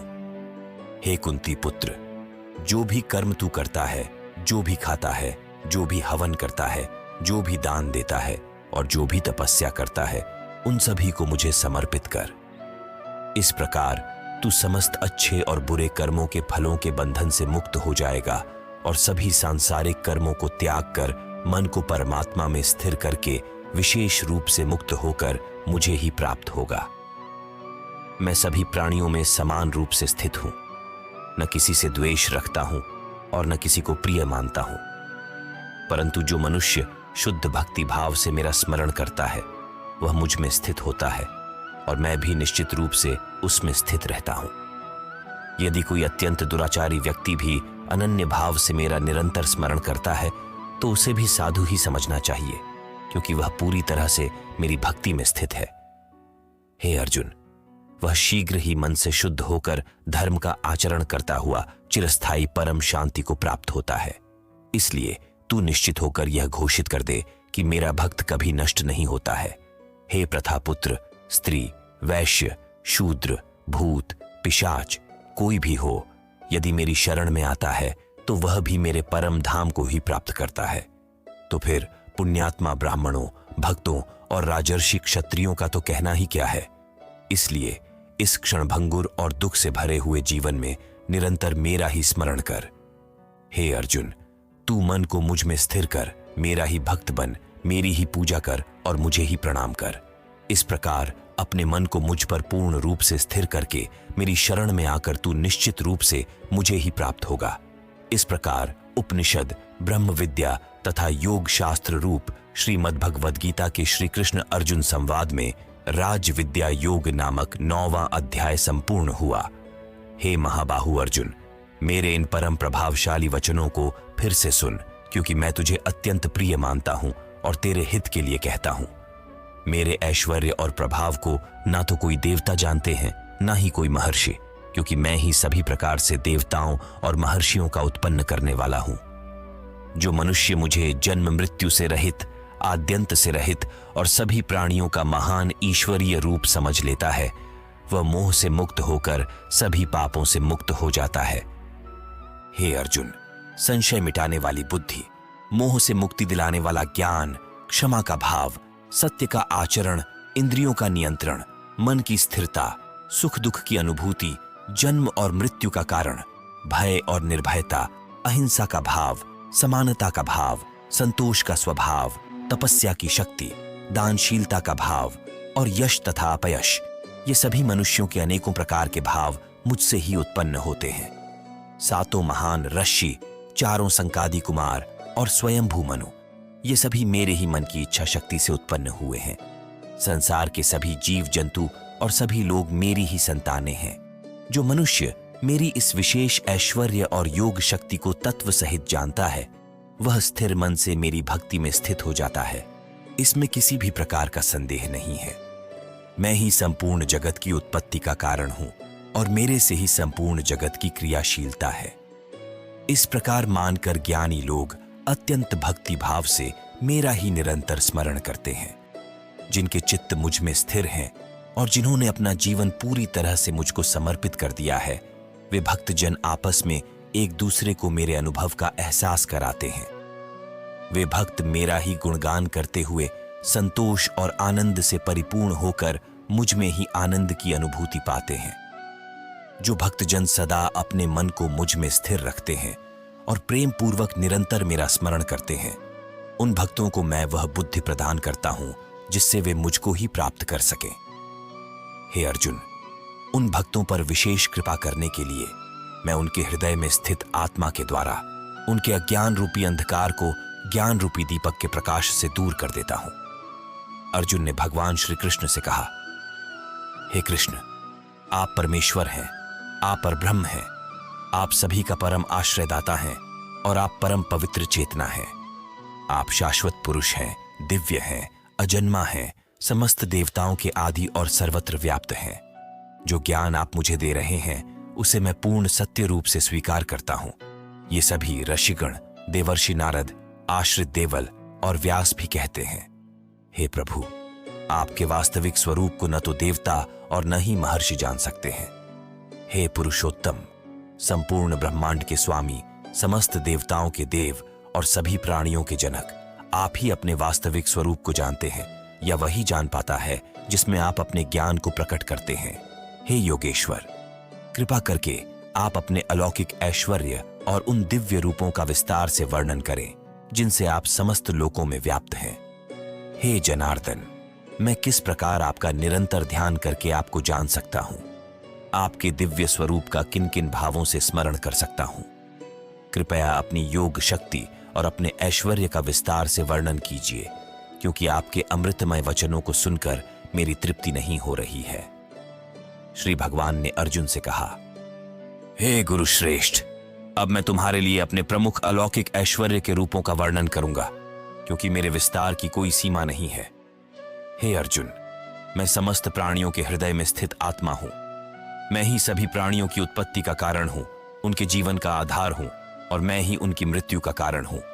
मैं सभी आदित्यों में विष्णु हूं, सभी प्रकाशमय ज्योतियों में सूर्य हूं, सभी वायुओं में मरीच हूं, और सभी नक्षत्रों में चंद्रमा हूं। वेदों में मैं सामवेद हूं, देवताओं में स्वर्ग का राजा इंद्र हूं, इंद्रियों में मन हूं, और सभी प्राणियों में चेतना स्वरूप जीवन शक्ति हूं। मैं सभी रुद्रों में शिव हूं, यक्षों और राक्षसों में धन के स्वामी कुबेर हूं, सभी वस्तुओं में अग्नि हूं, और सभी शिखरों में मेरु पर्वत हूं। हे पार्थ, सभी पुरोहितों में बृहस्पति मुझे ही समझो। मैं सभी सेना नायकों में कार्तिकेय हूं, और सभी जलाशयों में समुद्र हूं। मैं महर्षियों में भृगु हूं, सभी वाणियों में ओंकार हूं, सभी यज्ञों में जप यज्ञ हूं, और सभी स्थिर पर्वतों में हिमालय हूं। वृक्षों में पीपल का वृक्ष, देवर्षियों में नारद, गंधर्वों में चित्ररथ, और सिद्ध पुरुषों में कपिल मुनि हूं। सभी घोड़ों में समुद्र मंथन से उत्पन्न उच्च श्रवा घोड़ा मुझे ही समझो। सभी हाथियों में ऐरावत हूं, और मैं ही सभी मनुष्यों में राजा हूं। मैं सभी हथियारों में वज्र हूं। भगवान ने अपने विविध ऐश्वर्यपूर्ण रूपों का वर्णन करके अर्जुन को यह दर्शाया कि सृष्टि के हर कण में उनकी उपस्थिति है। भगवान श्री कृष्ण ने अर्जुन से कहा, हे अर्जुन, मैं सभी गायों में सुरभि हूं, धर्म के अनुसार संतान उत्पत्ति का कारण कामदेव हूं, और सभी सर्पों में वासुकी हूं। नागों में मैं शेषनाग हूं, जलचरों में वरुण देव हूं, पितरों में यमराज का रूप ऐरमा हूं, और सभी नियमों का पालन करने वालों में मैं यमराज हूं। असुरों में भक्त प्रहलाद, गिनती करने वालों में समय, पशुओं में सिंह, और पक्षियों में गरुड़ मैं हूं। सभी पवित्र करने वालों में मैं वायु हूं, शस्त्र धारण करने वालों में राम हूं, मछलियों में मगर, और सभी नदियों में गंगा का स्वरूप भी मैं हूं। हे अर्जुन, मैं सभी सृष्टियों का आदि, मध्य और अंत हूं। सभी विद्याओं में मैं ब्रह्म विद्या हूं, और तर्क में निर्णायक सत्य हूं। अक्षरों में ओंकार, समासों में द्वंद्व, और कभी न समाप्त होने वाला समय मैं हूं। मैं सभी को धारण करने वाला विराट स्वरूप हूं, और सभी को नष्ट करने वाली मृत्यु भी। भविष्य में सृष्टि को उत्पन्न करने वाला मैं ही हूं। स्त्रियों के गुणों में कीर्ति, सौंदर्य, वाणी की मधुरता, स्मरण शक्ति, बुद्धि, धारणा और क्षमा भी मैं ही हूं। सामवेद की गाने वाली श्रुतियों में बहुत साम, छंदों में गायत्री छंद, महीनों में मार्गशीर्ष और ऋतुओं में वसंत का स्वरूप भी मैं हूं। चलने वालों का बल, तेजस्वियों का तेज, जीतने वालों की विजय, व्यवसायियों का निश्चय, और सत्य बोलने वालों का सत्य भी मैं हूं। वृष्णिवंशियों में वासुदेव, पांडवों में अर्जुन, मुनियों में वेद व्यास, और कवियों में शुक्राचार्य भी मैं ही हूं। श्री कृष्ण ने अपने ऐश्वर्य के अनेक रूपों का वर्णन करते हुए अर्जुन को यह समझाया कि वे संपूर्ण सृष्टि के कण कण में उपस्थित हैं। भगवान श्री कृष्ण ने अर्जुन की प्रार्थना सुनकर कहा, हे अर्जुन, अपने भक्तों के प्रति मेरी विशेष कृपा है। तुम मेरे इस विश्व रूप को देखना चाहते हो, जो संपूर्ण सृष्टि के कण कण में व्याप्त है और अनगिनत रूपों में प्रकट होता है। अतः अब तुम मेरा दिव्य रूप देख सकते हो, जिसे न तो सामान्य नेत्रों से देखा जा सकता है और न ही मनुष्य की साधारण दृष्टि से समझा जा सकता है। मैं तुम्हें दिव्य दृष्टि प्रदान करता हूं ताकि तुम मेरे इस असीम रूप का दर्शन कर सको। श्री कृष्ण ने अर्जुन को दिव्य दृष्टि देकर अपने विश्वरूप का अद्भुत दर्शन कराया, जिसमें उन्होंने अनगिनत मुख, बाहु, दिव्य आभूषण और दिव्य अस्त्र शस्त्र धारण किए हुए अनेक रूपों में भगवान को देखा। अर्जुन ने भगवान का वह विराट रूप देखा जिसमें संपूर्ण ब्रह्मांड, सभी लोक, सभी देवता और सभी जीव दिखाई दे रहे थे। अर्जुन ने देखा कि भगवान के इस विराट रूप में अनगिनत ब्रह्मांडों का प्रलय और निर्माण हो रहा था। उन्होंने यह भी देखा कि सभी योद्धा और सारे जीव भगवान के इस विराट रूप में प्रवेश कर रहे थे। इस अद्भुत और विशाल दृश्य को देखकर अर्जुन विस्मित हो गए। उनकी वाणी रुक गई और वे भगवान के उस अद्वितीय स्वरूप की महिमा का अनुभव करते हुए श्रद्धा से नतमस्तक हो गए। अर्जुन ने कहा, हे प्रभु, मैं आपकी इस अनंत विभूति को देखकर अचंभित हूं। आपके इस विराट रूप के दर्शन से मेरा मन पूरी तरह से द्रवित हो गया है। आप ही संपूर्ण ब्रह्मांड के कर्ता, धर्ता और संहारक हैं। हे परमात्मा, आपका यह दिव्य रूप समस्त दिशाओं में विस्तारित है और प्रत्येक जीव को अपने में समाहित किए हुए है कि प्रकाश से सारा संसार तप्त हो रहा है। आपके इस विराट रूप के कारण आकाश से लेकर पृथ्वी तक केवल आप ही आप हैं। सभी दिशाओं में आपका ही तेज छाया हुआ है और यह देखकर तीनों लोक भयभीत हो रहे हैं। देवताओं का समूह आपके भीतर समाहित होता जा रहा है और उनमें से कुछ भयभीत होकर आपकी स्तुति कर रहे हैं। महर्षियों और सिद्धों का समूह वैदिक मंत्रों के द्वारा आपका गुणगान कर रहा है। अर्जुन ने इस अद्वितीय दृश्य का वर्णन करते हुए कहा कि कैसे सभी देवता, आदित्य, वसु, साध्य, अश्विनी कुमार, मरुत्तगण, पितर, गंधर्व, यक्ष, राक्षस और सिद्धजन आश्चर्य से भगवान के विराट रूप को निहार रहे हैं। यह दृश्य इतना विशाल और भव्य था कि यह सभी को अपनी ओर खींच लेता था। अर्जुन की भक्ति, श्रद्धा और विस्मय चरम पर पहुंच गए थे और वे भगवान की इस अद्वितीय महिमा में पूरी तरह से खो गए थे। अर्जुन ने भगवान श्री कृष्ण के इस विकराल और अद्वितीय विराट रूप को देखकर अत्यधिक भय और व्याकुलता का अनुभव किया। उन्होंने कहा, हे महाबाहु, आपके इस विराट रूप में अनगिनत मुख, अनगिनत नेत्र, अनेकों हाथ, जंघाएं, पैर, अनेकों पेट और विकराल दांत हैं। ये सब देखकर हर कोई भय से व्याकुल हो रहा है और मैं भी बहुत भयभीत हूं। हे वैष्णो, आपका यह रूप जो आकाश तक फैला हुआ है और जिसमें अनेकों रंगों का अद्भुत प्रकाश है, आपके विशाल चमकते हुए नेत्रों को देखकर मेरा मन अत्यंत भय से भर गया है। मैं न तो धैर्य धारण कर पा रहा हूं और न ही शांति का अनुभव कर पा रहा हूं। अर्जुन ने कहा, हे देवेश, आपके विकराल दांतों से भरे मुख जो प्रलय के समान प्रतीत हो रहे हैं, उन्हें देखकर मैं दिशाहीन हो गया हूं। मुझे कोई दिशा का ज्ञान नहीं हो रहा है और मेरा मन भय से थरथरा रहा है। इसीलिए हे जगह निवास, कृपा करके मुझ पर प्रसन्न होइए। अर्जुन ने देखा कि धृतराष्ट्र के सभी पुत्र, उनके सहयोगी वीर राजा और पितामह भीष्म, गुरु द्रोणाचार्य, सुतपुत्र कर्ण और हमारे पक्ष के प्रधान योद्धा सभी आपके भयानक दांतों वाले विकराल मुखों में तेजी से प्रवेश कर रहे हैं। कुछ योद्धा तो आपके दांतों के बीच में फंसकर चूर्ण होते दिखाई दे रहे हैं। अर्जुन के लिए यह दृश्य अत्यंत भयावह था। उन्होंने देखा कि कैसे सभी योद्धा उस विराट मुख में समाहित हो रहे हैं, जैसे कोई प्रलय के मुंह में समा रहा हो। यह दृश्य अर्जुन के लिए अत्यंत विकराल और भयावह था और उन्होंने श्री कृष्ण से कृपा की याचना की।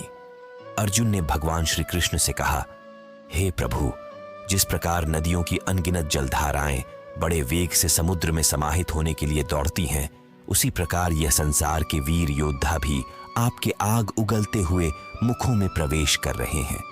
जैसे पतंगे अपनी विनाश की ओर आकर्षित होकर जलती हुई अग्नि में कूद पड़ते हैं, वैसे ही ये सभी अपने नाश की ओर बड़े वेग से आपके मुखों में प्रवेश कर रहे हैं। हे विश्वरूप, आप अपने उन भयानक मुखों से इन सब को निगलते जा रहे हैं और आपके प्रचंड तेज की किरणें संपूर्ण ब्रह्मांड को आच्छादित कर झुलसा रही हैं। अर्जुन ने यह भी कहा, हे देवों में श्रेष्ठ, कृपया बताइए कि आप इस भयंकर रूप में कौन हैं। मैं आपको नमस्कार करता हूं। कृपा करके मुझ पर प्रसन्न होइए। मैं आपके वास्तविक स्वरूप को विशेष रूप से जानना चाहता हूं, क्योंकि मैं अभी भी आपके इस विकराल रूप को नहीं समझ पा रहा हूं। श्री भगवान ने उत्तर दिया, हे अर्जुन, मैं महाकाल हूं जो संपूर्ण संसार का नाश करने वाला है। इस समय इन सभी प्राणियों का नाश करने के लिए आया हूं। ये सभी योद्धा तेरे युद्ध न करने पर भी मारे जाएंगे, क्योंकि उनका नाश निश्चित है। इसीलिए हे सभ्यसाची, तू उठकर युद्ध कर और विजय को प्राप्त कर।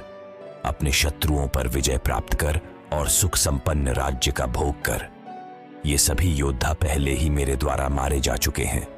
तू केवल निमित्त मात्र बन और बिना किसी भय के इस युद्ध में खड़ा हो। श्री कृष्ण ने अर्जुन को आश्वासन दिया। द्रोण, भीष्म, जयद्रथ, कर्ण और अन्य महान योद्धा भी मेरे द्वारा मारे गए हैं। तू बिना किसी भय के इस युद्ध में प्रवृत्त हो, क्योंकि इस युद्ध में विजयी होकर तू निश्चित रूप से अपने शत्रुओं पर विजय प्राप्त करेगा। भगवान श्री कृष्ण के इन वचनों से अर्जुन का मनोबल बढ़ा और उसे इस बात का ज्ञान हुआ कि वह केवल माध्यम है, जबकि संपूर्ण घटनाओं के नियंता स्वयं भगवान हैं। संजय ने कहा। भगवान के इन वचनों को सुनकर अर्जुन ने हाथ जोड़कर बार बार भगवान श्री कृष्ण को प्रणाम किया और फिर अत्यंत भय और भक्ति से कांपते हुए अवरुद्ध स्वर में भगवान से बोला। अर्जुन ने कहा, हे अंतर्यामी प्रभु, ये सर्वथा उचित है कि आपके नाम के कीर्तन से संपूर्ण संसार अत्यंत हर्षित होकर आपके प्रति अनुरक्त हो रहा है। आपके अद्भुत रूप और महिमा को देखकर आसुरी स्वभाव वाले प्राणी भय के कारण भाग रहे हैं और सभी सिद्ध पुरुष आपको प्रणाम कर रहे हैं। हे महात्मा, यह स्वाभाविक ही है कि सभी श्रेष्ठ जन आपको नमस्कार करें, क्योंकि आप ही तो संपूर्ण सृष्टि के रचयिता ब्रह्मा को भी उत्पन्न करने वाले हैं। हे अनंत, हे देवाधिदेव, हे जगत के आश्रय, आप ही अविनाशी हैं, सभी कारणों के मूल कारण हैं और आप ही परम तत्व हैं। आप आदिदेव, सनातन पुरुष हैं और इस संसार के परम आश्रय हैं। आप ही वह ज्ञान है जिसे जानने की आवश्यकता है और आप ही उस ज्ञान को जानने वाले भी हैं। अर्जुन के इन वचनों में भगवान श्री कृष्ण के प्रति उसकी गहरी श्रद्धा और निष्ठा स्पष्ट होती है और वह भगवान के विराट स्वरूप को देखकर उनके अद्वितीय स्वरूप का अनुभव करता है। अर्जुन ने कहा, हे परमधाम, आप ही इस संसार में अनंत रूपों में व्याप्त हैं। आप ही वायु, यमराज, अग्नि, वरुण, चंद्रमा और समस्त प्राणियों के पिता ब्रह्मा हैं और आप स्वयं ब्रह्मा के भी पिता हैं। मैं आपको बार बार प्रणाम करता हूं, आपको हजारों बार नमस्कार करता हूं। हे असीम शक्तिमान, मैं आपको सभी दिशाओं से, आगे से, पीछे से और हर ओर से नमस्कार करता हूं, क्योंकि आप ही सब कुछ हैं। हे अनंत पराक्रम के स्वामी, आप ही समस्त संसार में व्याप्त हैं और आप ही इस संसार के मूल कारण हैं। मैं मूर्खतावश आपकी महिमा को समझे बिना आपको अपना मित्र मानकर हे कृष्ण, हे यादव, हे सखा इस प्रकार से संबोधित करता रहा हूं। मैंने अनजाने में कभी प्रेमवश तो कभी अज्ञानवश आपका अनादर किया है। हंसी मजाक में, विश्राम करते हुए, बैठते हुए, सोते हुए या भोजन करते हुए, चाहे अकेले में हो या मित्रों के सामने, मैंने जो कुछ भी अनुचित कहा या किया है, उन सभी अपराधों के लिए मैं आपसे क्षमा चाहता हूं। हे चल और अचल जगत के पिता, आप ही इस जगत में पूजनीय आध्यात्मिक गुरु और सभी जीवों के मार्गदर्शक हैं। आपके समान इस तीनों लोकों में कोई नहीं हो सकता, न कोई आपसे बढ़कर है। इसलिए मैं आपके समस्त पूजनीय चरणों में साष्टांग प्रणाम कर आपसे कृपा की प्रार्थना करता हूं। अर्जुन के इन शब्दों से उसकी श्रद्धा और भगवान श्री कृष्ण के प्रति उसकी गहरी भक्ति का भाव स्पष्ट होता है। वह भगवान से क्षमा मांगते हुए, उनकी महिमा का आभास करते हुए उनके प्रति सच्ची निष्ठा व्यक्त कर रहा है। श्री भगवान ने अर्जुन से कहा, हे अर्जुन, मैंने प्रसन्न होकर अपनी दिव्य शक्ति के प्रभाव से तुझे यह अलौकिक विश्वरूप का दर्शन कराया है। मेरे इस अनंत, तेजोमय और महिमामय रूप को तेरे अतिरिक्त पहले कभी किसी ने नहीं देखा है। हे गुरु श्रेष्ठ, मेरे इस विश्वरूप को मनुष्य लोक में न तो यज्ञों के द्वारा, न वेदों के अध्ययन के द्वारा, न दान के द्वारा, न ही पुण्य कर्मों और न ही कठिन तपस्या के द्वारा देखा जा सकता है। यह विशेष रूप केवल मेरे द्वारा विशेष कृपा किए जाने पर ही दिखाई दे सकता है। हे अर्जुन, जिस प्रकार पिता अपने पुत्र के अपराधों को क्षमा करता है, मित्र अपने मित्र के दोषों को सहन करता है और प्रेमी अपने प्रिय के अपराधों को भुला देता है, उसी प्रकार तुम मेरे अपराधों को सहन करने की कृपा करो। तुमने जो मेरी भक्ति की है और मेरी महिमा को समझा है, वह तुम्हारे लिए इस दिव्य दर्शन का कारण बना है। तुम्हारे हृदय में जो भय और विचलन उत्पन्न हुआ है, उसे शांत करने के लिए मैं तुम्हें अपने चतुर्भुज रूप में दर्शन दूंगा। यह रूप जिसमें मेरे हाथों में शंख, चक्र, गदा और पद्म हैं, तुम्हें शांति प्रदान करेगा। भगवान श्री कृष्ण ने अपने विश्वरूप से अर्जुन को यह समझाया कि सच्चे भक्त के लिए उनका प्रत्येक रूप, चाहे वह विराट हो या चतुर्भुज, आनंद और शांति का स्रोत है। उन्होंने अर्जुन को प्रेम और भक्ति की राह पर अग्रसर रहने का आशीर्वाद दिया। श्री भगवान ने अर्जुन से कहा, हे अर्जुन, मेरा यह चतुर्भुज रूप जो तुमने देखा है अत्यंत दुर्लभ है। देवता भी इस शाश्वत रूप के दर्शन की हमेशा आकांक्षा करते रहते हैं। यह रूप न वेदों के अध्ययन से, न तपस्या से, न दान से और न यज्ञों से प्राप्त किया जा सकता है। तुम्हें यह विशेष दर्शन केवल मेरी कृपा से ही प्राप्त हुआ है। मेरे इस रूप को देखकर अब तुम भयमुक्त और प्रसन्न चित्त रहो। मेरे इस रूप के दर्शन ने तुम्हें स्थिरचित्त और आत्मिक शांति दी है। इसलिए अपने सभी भ्रम और भय को त्याग कर प्रसन्नचित होकर मुझे अपने हृदय, बुद्धि को पूरी तरह से मुझे अर्पित कर दिया है। ऐसा भक्त मुझे अत्यंत प्रिय होता है, जो व्यक्ति किसी को परेशान नहीं करता और स्वयं भी किसी से परेशान नहीं होता, जो हर्ष, संताप, भय और चिंताओं से मुक्त है। ऐसा भक्त भी मुझे प्रिय है। जो मनुष्य किसी भी प्रकार की इच्छा नहीं रखता, शुद्ध मन से मेरी आराधना में स्थित है, सभी कष्टों के प्रति उदासीन रहता है और अपने सभी कर्मों को मुझे अर्पित करता है। ऐसा भक्त भी मुझे प्रिय है, जो न तो कभी हर्षित होता है, न कभी शोक करता है, न कभी पछताता है और न ही किसी कामना में बंधता है, जो अपने सभी कर्मों के शुभ अशुभ फलों को मुझे अर्पण करता है। ऐसा भक्त मुझे अत्यंत प्रिय है। जो मनुष्य शत्रु और मित्र, मान और अपमान, सर्दी और गर्मी, सुख और दुख में समान भाव में स्थित रहता है और दूषित संगति से दूर रहता है, ऐसा भक्त भी मुझे प्रिय है। जो व्यक्ति निंदा और स्तुति को समान भाव से देखता है और किसी प्रकार के अहंकार, इच्छा और अपेक्षा से मुक्त होकर मेरी शरण में रहता है, वह सच्चा भक्त मेरे लिए अत्यंत प्रिय है। श्री भगवान ने अर्जुन को समझाया कि सच्ची भक्ति के मार्ग में संतुलन, समर्पण और सभी द्वंद्वों से मुक्त होकर परमात्मा में स्थिर होना ही सबसे महत्वपूर्ण है। भगवान श्री कृष्ण ने अर्जुन से कहा, हे अर्जुन, ये शरीर ही क्षेत्र कहलाता है, जिसे कर्म क्षेत्र भी कहा जाता है, और जो इस क्षेत्र को जानने वाला है वह क्षेत्रज्ञ कहलाता है, जिसे आत्मा के रूप में समझना चाहिए। इस शरीर को जो जानता है वही इस शरीर का साक्षी और उस परम तत्व को समझने वाला होता है। हे अर्जुन, मैं इस शरीर के भीतर स्थित वह क्षेत्रज्ञ हूं जो समस्त प्राणियों में उपस्थित है। जो इसे जानता है वही सच्चे ज्ञान का अधिकारी होता है। इसलिए मैं अब इस ज्ञान और इसके विषय के बारे में विस्तार से बताऊंगा, ताकि तुम इस रहस्य को जान सको। श्री कृष्ण ने अर्जुन को बताया कि आत्मा और शरीर का यह भेद जो ज्ञान है, उसे समझना ही जीवन का परम उद्देश्य है। इसी ज्ञान के माध्यम से मनुष्य अपने वास्तविक स्वरूप और परमात्मा का साक्षात्कार कर सकता है। श्री भगवान ने यह भी कहा कि जो व्यक्ति इस शरीर के भीतर स्थित आत्मा के ज्ञान में स्थिर रहता है, वही सच्चा ज्ञानी और मेरी दृष्टि में प्रिय है। इस प्रकार उपनिषद, ब्रह्म विद्या तथा योग शास्त्र स्वरूप श्रीमद् भागवत गीता के श्री कृष्ण अर्जुन संवाद में भक्ति योग नाम का 12वां अध्याय संपूर्ण हुआ और 13वें अध्याय क्षेत्र क्षेत्रज्ञ विभाग योग का आरंभ हुआ। श्री भगवान ने अर्जुन से कहा, हे अर्जुन, इस शरीर को पंच महाभूतों पृथ्वी, जल, अग्नि, वायु और आकाश से निर्मित माना गया है। इसके साथ ही इसमें अहंकार, बुद्धि तथा प्रकृति के 3 गुण सत्व, रज और तम भी विद्यमान है। इसमें 10 इंद्रियां, कान, त्वचा, आंख, जीभ, नाक, हाथ, पैर, मुख, उपस्थ और गुदा भी शामिल हैं।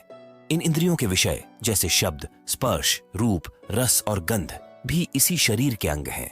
इच्छा, द्वेष, सुख, दुख, चेतना और धारणा, ये सब मिलकर ही इस शरीर का गठन करते हैं। श्री कृष्ण ने अर्जुन को यह भी समझाया कि इन सभी तत्वों का ज्ञान ही वास्तव में आत्मज्ञान का आधार है।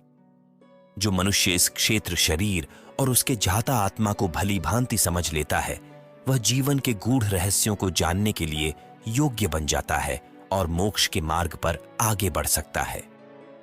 भगवान श्री कृष्ण ने अर्जुन को इस शरीर के तत्वों और उसकी प्रकृति के बारे में गहराई से अवगत कराया जिससे उसे सच्चे ज्ञान और भक्ति के मार्ग पर प्रेरणा मिली।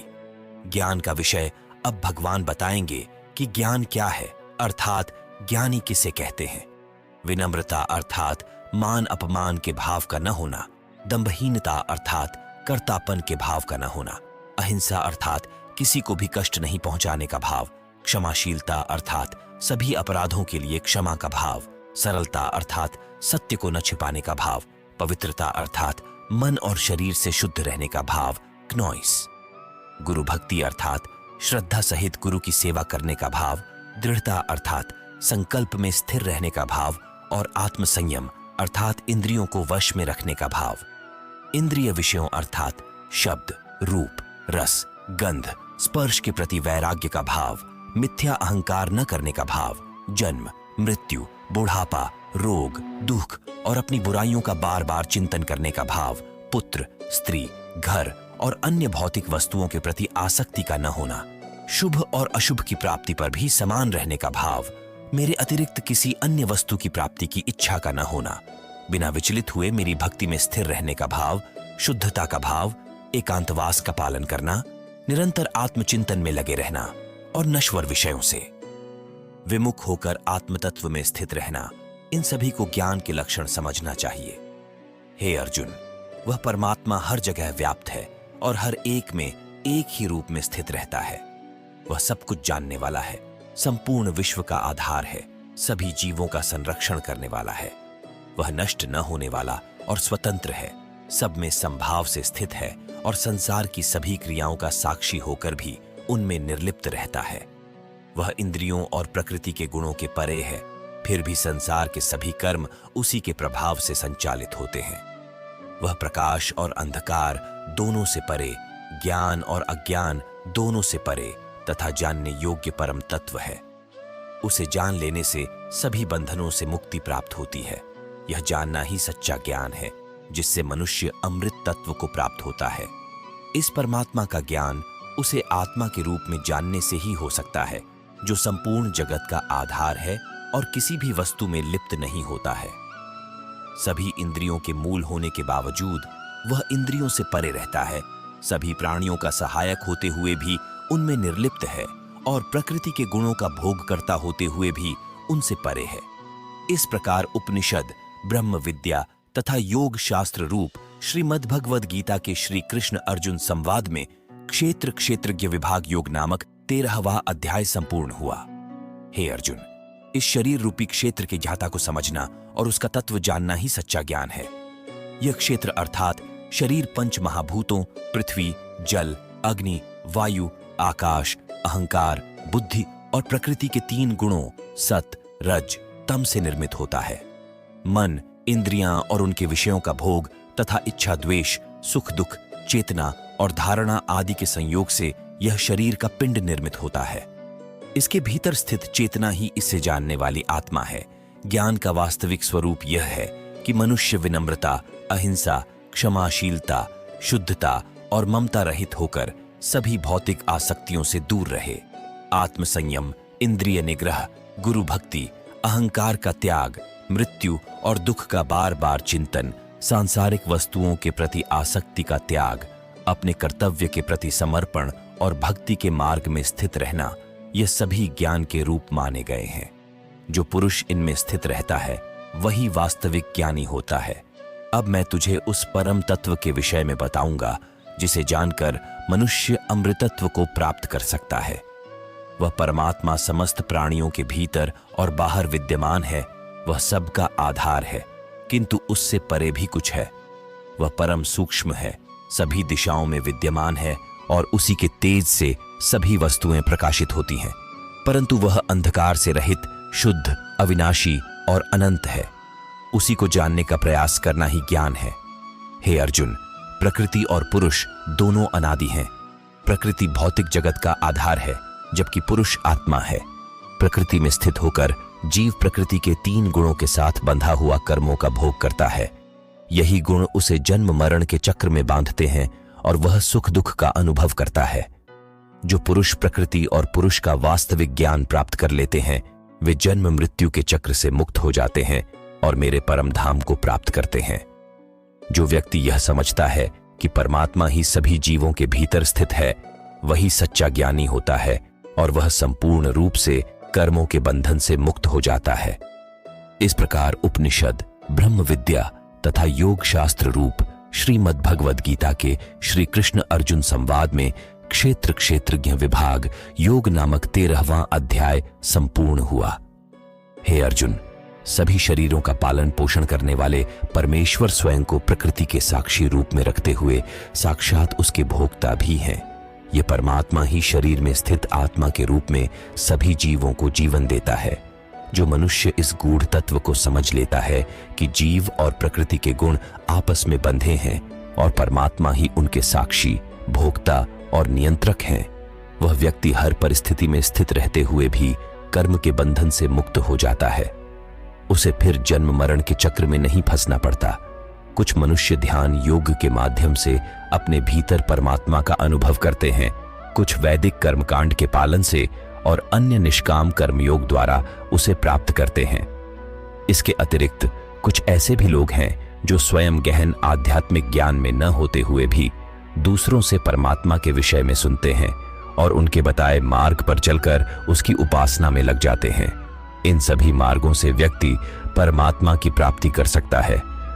कोई भी मार्ग अपनाकर परमात्मा की भक्ति में लगा मनुष्य अंततः उसे प्राप्त करता है, क्योंकि सभी रास्ते एक ही सत्य की ओर ले जाते हैं। इस संसार में जो कुछ भी जन्म लेता है, चाहे वह जड़ पदार्थ हो या चेतन प्राणी, वह सब क्षेत्र जड़ प्रकृति और क्षेत्रज्ञ चेतन आत्मा के संयोग से उत्पन्न होता है।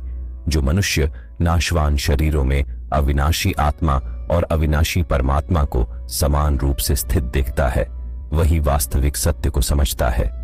जो सभी जीवों में एक ही परमात्मा को समान रूप से स्थित देखता है, वह अपने मन और आत्मा को कभी नष्ट नहीं करता, बल्कि सदा के लिए मेरे परम धाम को प्राप्त कर लेता है। और जो यह देखता है कि सभी कार्य प्रकृति द्वारा ही संपन्न होते हैं और आत्मा इस कर्म में अकर्म भाव से स्थित रहती है, वही यथार्थ को समझता है। ऐसा व्यक्ति सच्चा ज्ञानी है और वही मोक्ष का अधिकारी होता है। जब कोई मनुष्य सभी प्राणियों के भिन्न भिन्न भावों में एक ही परमात्मा को देखता है और यह जानता है कि समस्त प्राणियों का विस्तार उसी परमात्मा से हुआ है, तब वह परमात्मा को ही प्राप्त करता है। हे कुंती पुत्र, यह अविनाशी आत्मा जो आदिरहित और प्रकृति के गुणों से परे है, शरीर में स्थित होते हुए भी कोई कर्म नहीं करता और न ही कर्मों से लिप्त होता है। जिस प्रकार सर्वत्र व्याप्त आकाश अपनी सूक्ष्मता के कारण किसी वस्तु से लिप्त नहीं होता, उसी प्रकार शरीर में स्थित आत्मा भी शरीर के कार्यों से कभी लिप्त नहीं होता। हे भारतवंशी अर्जुन, जैसे एक ही सूर्य संपूर्ण ब्रह्मांड को प्रकाशित करता है, वैसे ही शरीर में स्थित एक ही आत्मा संपूर्ण शरीर को अपनी चेतना से प्रकाशित करती है। जो मनुष्य इस प्रकार शरीर और शरीर के स्वामी के अंतर को ज्ञान नेत्रों से देखता है, वह इस प्रकृति से मुक्त होने का मार्ग जानकर मेरे परम धाम को प्राप्त होता है। इस प्रकार उपनिषद, ब्रह्म विद्या तथा योग शास्त्र रूप श्रीमद् भगवद गीता के श्री कृष्ण अर्जुन संवाद में क्षेत्र क्षेत्रज्ञ विभाग योग नाम का 13वां अध्याय संपूर्ण हुआ। श्री भगवान ने कहा, हे अर्जुन, मैं तुझे फिर से इस परम ज्ञान का उपदेश देता हूं जो समस्त ज्ञानों में सर्वोच्च है। इसे जानकर संत और मुनि इस संसार से मुक्त होकर परम सिद्धि को प्राप्त करते हैं। इस ज्ञान में स्थिर होकर मनुष्य मेरे समान स्वभाव को प्राप्त करता है। वह सृष्टि के प्रारंभ में फिर से जन्म नहीं लेता और प्रलय के समय में भी व्याकुल नहीं होता। हे भरतवंशी, मेरी 8 तत्वों वाली जड़ प्रकृति पृथ्वी, जल, अग्नि, वायु, आकाश, मन, बुद्धि और अहंकार ही समस्त सृष्टि को उत्पन्न करने वाली माता है और मैं स्वयं ब्रह्म रूप में चेतन बीज को स्थापित करता हूं। इस जड़ और चेतन के संयोग से ही सभी चर अचर प्राणियों का जन्म होता है। हे अर्जुन, समस्त योनियों में जितने भी शरीरधारी प्राणी उत्पन्न होते हैं, प्रकृति उन सब की गर्भ धारण करने वाली माता है और मैं बीज देने वाला पिता हूं। प्रकृति के गुणों की क्रियाशीलता के विषय में समझ। हे महाबाहु अर्जुन, सात्विक, राजसिक और तामसिक ये तीनों गुण भौतिक प्रकृति से उत्पन्न होते हैं। इन्हीं गुणों के कारण अविनाशी आत्मा शरीर में बंध जाती है। हे निष्पाप अर्जुन, सतोगुण अन्य गुणों से अधिक शुद्ध होने के कारण जीव को पाप कर्मों से मुक्त कर आत्मा को प्रकाशित करता है, जिससे जीव सुख और ज्ञान के अहंकार में बंध जाता है। हे कुंती पुत्र, रजोगुण को कामनाओं और लोभ से उत्पन्न हुआ समझना चाहिए, जिससे शरीरधारी जीव सकाम कर्मों में बंध जाता है। हे भारतवंशी, तमोगुण को शरीर के प्रति मोह और अज्ञान से उत्पन्न हुआ मानना चाहिए, जिससे जीव प्रमाद, आलस्य और निद्रा में बंध जाता है। हे अर्जुन, सतोगुण मनुष्य को सुख में बांधता है, रजोगुण उसे सकाम कर्मों में और तमोगुण उसके ज्ञान को ढककर प्रमाद में बांधता है। हे भरतवंशी, जब रजोगुण और तमोगुण घटते हैं तो सतोगुण बढ़ता है, जब सतोगुण और रजोगुण घटते हैं तो तमोगुण बढ़ता है, और इसी प्रकार तमोगुण और सतोगुण घटने पर रजोगुण बढ़ता है। जब इस शरीर में अंतःकरण और इंद्रियों में चेतना और विवेक की शक्ति उत्पन्न होती है तो यह जानना चाहिए कि सतोगुण बढ़ रहा है। हे भरतवंशियों में श्रेष्ठ, रजोगुण की वृद्धि होने पर मनुष्य में फल की इच्छा से कार्य करने की प्रवृत्ति बढ़ती है और मन की चंचलता के कारण विषय भोगों की अनियंत्रित इच्छा उत्पन्न होती है। हे गुरुवंशी अर्जुन, जब तमोगुण विशेष वृद्धि को प्राप्त करता है तब अज्ञान रूपी अंधकार फैलता है, जिससे कर्तव्य कर्मों को न करने की प्रवृत्ति, पागलपन की अवस्था और मोह के कारण न करने योग्य कार्यों को करने की प्रवृत्ति बढ़ जाती है। जब कोई मनुष्य सतोगुण की वृद्धि होने पर मृत्यु को प्राप्त करता है तो वह उत्तम कर्म करने वालों के निर्मल स्वर्ग लोकों में जन्म लेता है। रजोगुण की वृद्धि होने पर मृत्यु प्राप्त करने वाला व्यक्ति सकाम कर्म करने वाले मनुष्यों में जन्म पाता है, जबकि तमोगुण की वृद्धि होने पर मृत्यु प्राप्त व्यक्ति पशु पक्षियों आदि निम्न योनियों में जन्म लेता है। सतोगुण से किए गए कर्म का फल सुख और ज्ञान युक्त निर्मल फल माना गया है। रजोगुण से किए गए कर्म का फल दुखदाई होता है और तमोगुण से किए गए कर्म का परिणाम अज्ञान की ओर ले जाता है। सतोगुण से वास्तविक ज्ञान उत्पन्न होता है, रजोगुण से लोभ और तमोगुण से प्रमाद, मोह और अज्ञान उत्पन्न होता है। जो व्यक्ति सतोगुण में स्थित होता है वह स्वर्ग के उच्च लोकों की ओर जाता है। जो मनुष्य प्रकृति के तीनों गुणों सतोगुण, रजोगुण और तमोगुण के बढ़ने पर उनसे घृणा नहीं करता और समान भाव में स्थिर रहकर न तो उनमें प्रवृत्त होता है और न ही उनसे निवृत्त होने की इच्छा करता है, वह गुणातीत पुरुष कहलाता है। ऐसा मनुष्य उदासीन भाव में स्थित रहकर किसी भी गुण के आने जाने से विचलित नहीं होता और गुणों को ही कार्य करते हुए देखकर एक भाव में स्थिर रहता है। वह जो सुख और दुख में समान भाव में स्थित रहता है, आत्म भाव में स्थित रहता है, मिट्टी, पत्थर और सोने को एक समान समझता है, जिसके लिए न तो कोई प्रिय होता है और न ही कोई अप्रिय, और जो निंदा और स्तुति में अपना धैर्य नहीं खोता, ऐसा व्यक्ति गुणों से परे समझा जाता है। वह किसी भी परिस्थिति में मन और इंद्रियों को संतुलित रखता है और जीवन के सभी अनुभवों को परमात्मा की इच्छा मानते हुए शांत भाव से स्वीकार करता है। ऐसे मनुष्य का मन किसी भी सांसारिक मोह माया में फंसा नहीं होता और वह निर्लिप्त रहते हुए केवल आत्मा में स्थिर रहता है। हे अर्जुन, इस संसार रूपी वृक्ष को अविनाशी कहा गया है। इस वृक्ष की जड़ें ऊपर की ओर हैं, जो परमात्मा में स्थित हैं, और इसकी शाखाएं नीचे की ओर फैली हुई हैं। इस वृक्ष के पत्ते वैदिक स्रोत हैं, जो इस जीवन का मार्गदर्शन करते हैं। जो इस अविनाशी वृक्ष को जानता है वही वेदों का सच्चा झांता है। इस संसार रूपी वृक्ष की शाखाएं सभी दिशाओं में फैली हुई हैं और इसकी शाखाएं प्रकृति के तीनों गुणों सतो, रजो और तमो गुण द्वारा विकसित होती हैं। इस वृक्ष की कोपलें इंद्रियों के विषयों से मिलकर बनी हैं। इसकी जड़ें नीचे की ओर कर्म के रूप में विस्तार पाती हैं, जिससे मनुष्य संसार के बंधनों में फंसा रहता है। इस संसार रूपी वृक्ष का वास्तविक स्वरूप इस जगत में स्पष्ट रूप से नहीं जाना जा सकता, क्योंकि इस वृक्ष का कोई आदि, अंत या स्थिर आधार नहीं है। यह संसार रूपी वृक्ष जो हर ओर फैला हुआ है, अनंत और अनजाना है, जिसे केवल आध्यात्मिक दृष्टि से ही जाना और समझा जा सकता है। इस संसार में जीवात्मा इस वृक्ष से मोह और अज्ञान के कारण बंधा हुआ है, परंतु जो इस वृक्ष के मायाजाल को समझ लेता है वह इस संसार के मोह से मुक्त होकर परम सत्य का अनुभव कर पाता है। हे अर्जुन, इस संसार रूपी वृक्ष को केवल वैराग्य रूपी तलवार के द्वारा ही अत्यंत दृढ़ता से काटा जा सकता है। वैराग्य के इस हथियार से काटने के बाद मनुष्य को उस परम पद रूपी परमात्मा के मार्ग की खोज करनी चाहिए, जिस मार्ग पर पहुंचकर फिर वह संसार में कभी वापस नहीं लौटता।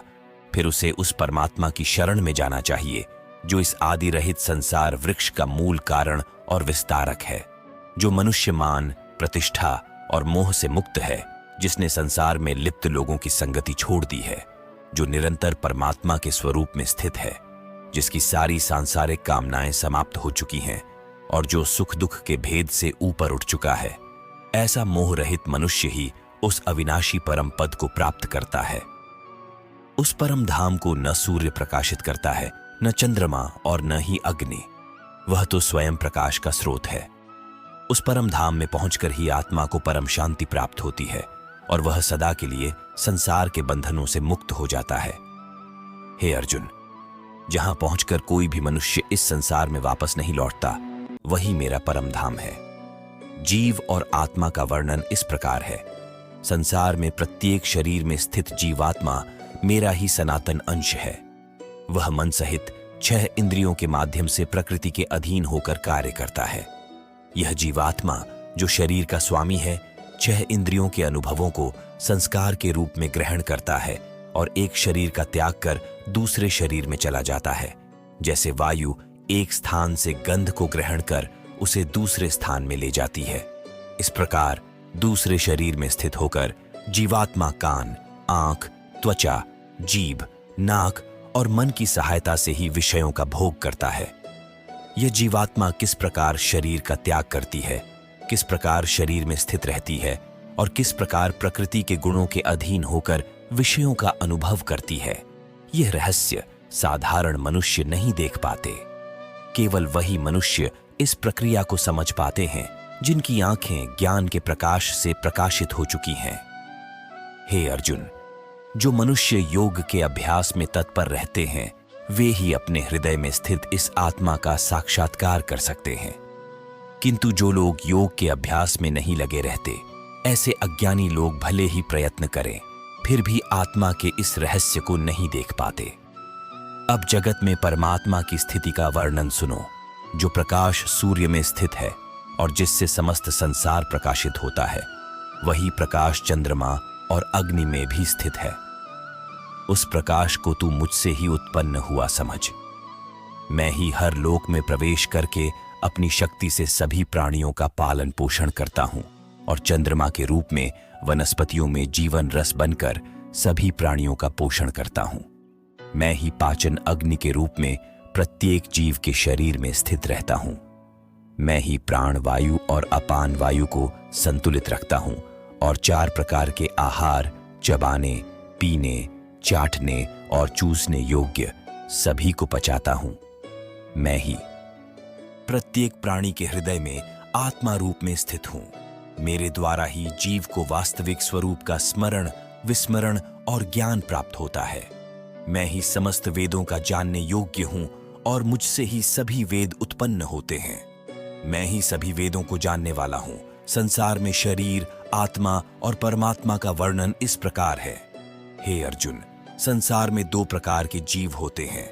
हे अर्जुन, संसार में 2 प्रकार के जीव होते हैं, एक नाशवान और दूसरा अविनाशी।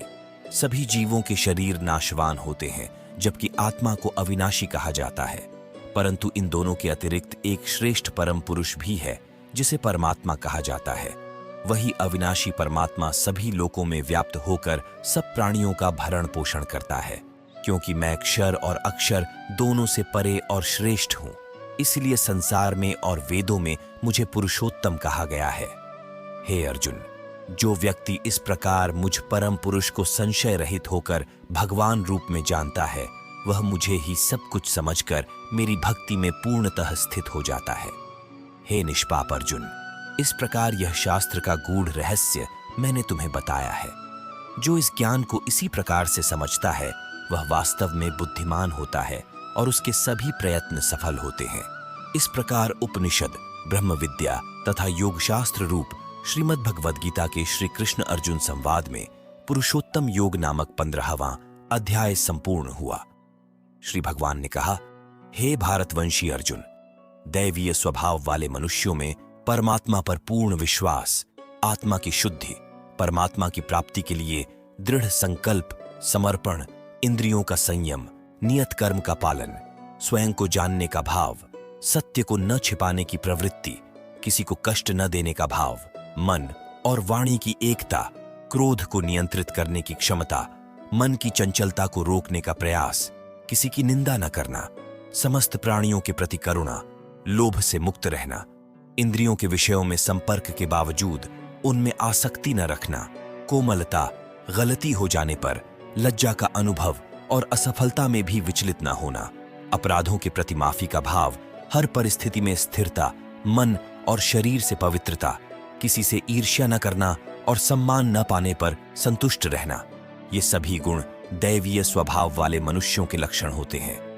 हे प्रथापुत्र, इसके विपरीत पाखंड, घमंड, अभिमान, क्रोध, निष्ठुरता और अज्ञानता, ये सभी आसुरी स्वभाव वाले मनुष्यों के लक्षण होते हैं। दैवीय गुण मुक्ति का कारण बनते हैं, जबकि आसुरी गुण बंधन का कारण माने जाते हैं। हे पांडुपुत्र अर्जुन, तू शोक मत कर, क्योंकि तू दैवीय गुणों से युक्त होकर जन्मा है। संसार में मनुष्यों के स्वभाव दो प्रकार के होते हैं, एक दैवीय और दूसरा आसुरी स्वभाव। दैवीय गुणों का वर्णन मैं पहले ही विस्तार से कर चुका हूं। अब तू मुझसे आसुरी गुणों के बारे में सुन। आसुरी स्वभाव वाले मनुष्य नहीं जानते कि क्या करना चाहिए और क्या नहीं करना चाहिए। वे न तो बाहरी रूप से पवित्र होते हैं, न ही आंतरिक रूप से, और उनमें न ही उचित आचरण होता है, न ही सत्य का पालन। ऐसे लोग कहते हैं कि यह संसार झूठा है, इसका कोई आधार नहीं है और न ही इसका कोई ईश्वर है। उनके अनुसार यह संसार केवल स्त्री पुरुष के संपर्क से उत्पन्न हुआ है और कामिच्छा के अलावा इसके पीछे कोई कारण नहीं है। इस प्रकार की दृष्टि अपनाने वाले, जिनका आत्मज्ञान नष्ट हो गया है, वे बुद्धिहीन होते हैं। शास्त्रों के विधान को त्याग कर श्रद्धा पूर्वक पूजा करते हैं। उनकी श्रद्धा किस प्रकार की होती है, सात्विक, राजसी या तामसी?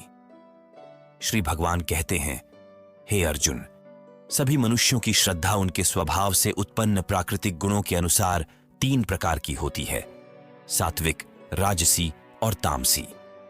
मनुष्य की श्रद्धा का प्रकार उनके अर्जित गुणों के अनुसार ही विकसित होता है।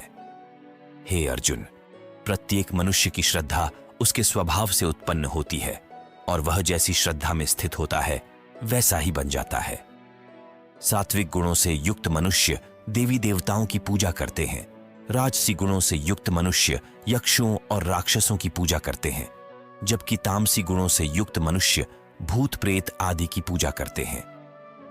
जो लोग शास्त्रों के विरुद्ध अपनी कल्पना से कठोर व्रत और तपस्या करते हैं, वे अहंकारी होते हैं, कामनाओं और बल के घमंड से प्रेरित रहते हैं। ऐसे भ्रमित बुद्धि वाले मनुष्य न केवल अपने शरीर को कष्ट देते हैं, बल्कि उनके भीतर स्थित मुझ परमात्मा को भी पीड़ा पहुंचाते हैं। इसलिए उन्हें असुर स्वभाव वाला ही समझना चाहिए। हे अर्जुन, सभी मनुष्यों का भोजन भी उनके प्रकृति के गुणों के अनुसार 3 प्रकार का प्रिय होता है, और इसी प्रकार यज्ञ, तप और दान भी 3 भेदों में विभाजित होते हैं। जो भोजन आयु को बढ़ाने वाला, मन और बुद्धि को शुद्ध करने वाला, शरीर को स्वस्थ, शक्तिवर्धक, सुखदायक और ताजगी देने वाला होता है, वह सात्विक माना जाता है। ऐसे भोजन सात्विक मनुष्यों को प्रिय होते हैं। जो भोजन कड़वे, खट्टे, नमकीन, अत्यधिक गर्म, तीखे, रूखे और जलन उत्पन्न करने वाले होते हैं, वे रजोगुणी मनुष्यों को रुचिकर लगते हैं और यह भोजन दुख, शोक तथा रोग का कारण बनते हैं।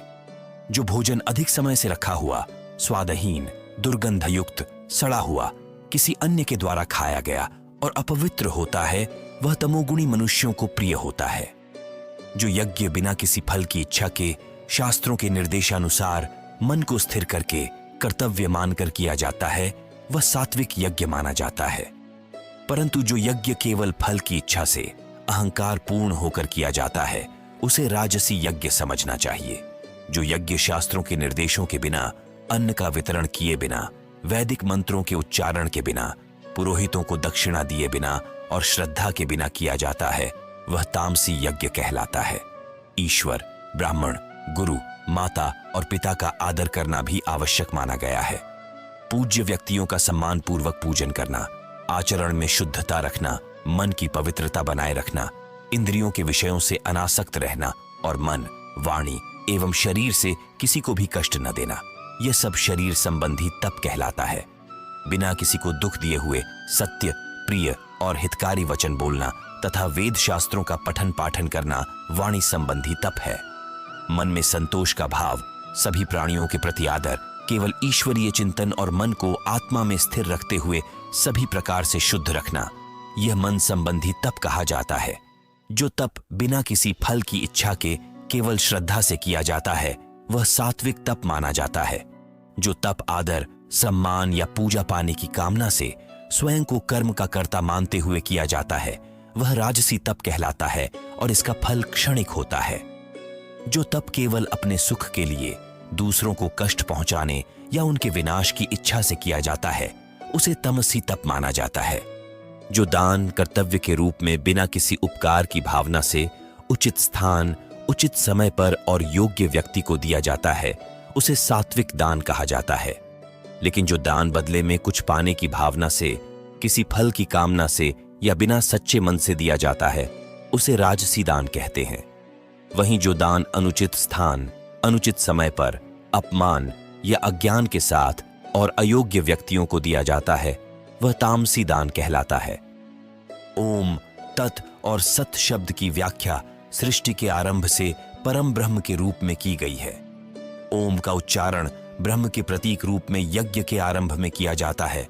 तत् का प्रयोग त्याग और अर्पण में होता है और सत का अर्थ शाश्वत है। ब्रह्म प्राप्ति की इच्छा रखने वाले व्यक्ति शास्त्र विधि के अनुसार इन शब्दों का प्रयोग करके यज्ञ, दान और तप के आरंभ में ब्रह्म को संतुष्ट करने हेतु वैदिक मंत्रों का उच्चारण करते हैं। इस प्रकार मोक्ष की इच्छा रखने वाले मनुष्यों द्वारा बिना किसी फल की कामना से तत् शब्द का उच्चारण करके अनेकों प्रकार के यज्ञ, दान और तप किए जाते हैं। हे प्रथा पुत्र अर्जुन, साधु स्वभाव वाले लोग परमात्मा की सेवा के लिए सत शब्द का उपयोग करते हैं। परमात्मा की प्राप्ति के लिए जो भी कर्म किए जाते हैं, उन्हें भी सत कहा जाता है। यज्ञ, तप और दान से जो स्थिति प्राप्त होती है, उसे सती कहा जाता है और जो भी कर्म परमात्मा की प्रसन्नता के लिए किया जाता है, उसे भी निश्चित रूप से सती कहा जाता है। हे अर्जुन, यदि यज्ञ, दान और तप बिना श्रद्धा के किए जाते हैं, तो वह सभी असत माने जाते हैं। इसलिए वह न तो इस जन्म में लाभकारी होते हैं और न ही अगले जन्म में। इस प्रकार उपनिषद, ब्रह्म विद्या और योग शास्त्र के रूप में श्रीमद् भगवद गीता में श्री कृष्ण और अर्जुन के संवाद में श्रद्धा त्रय विभाग योग नामक 17वां अध्याय संपूर्ण हुआ।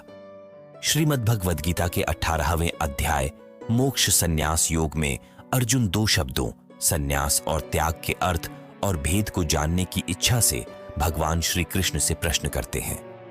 हे महाबाहु, हे अंतर्यामी केशव, मैं जानना चाहता हूं कि संन्यास और त्याग में क्या अंतर है।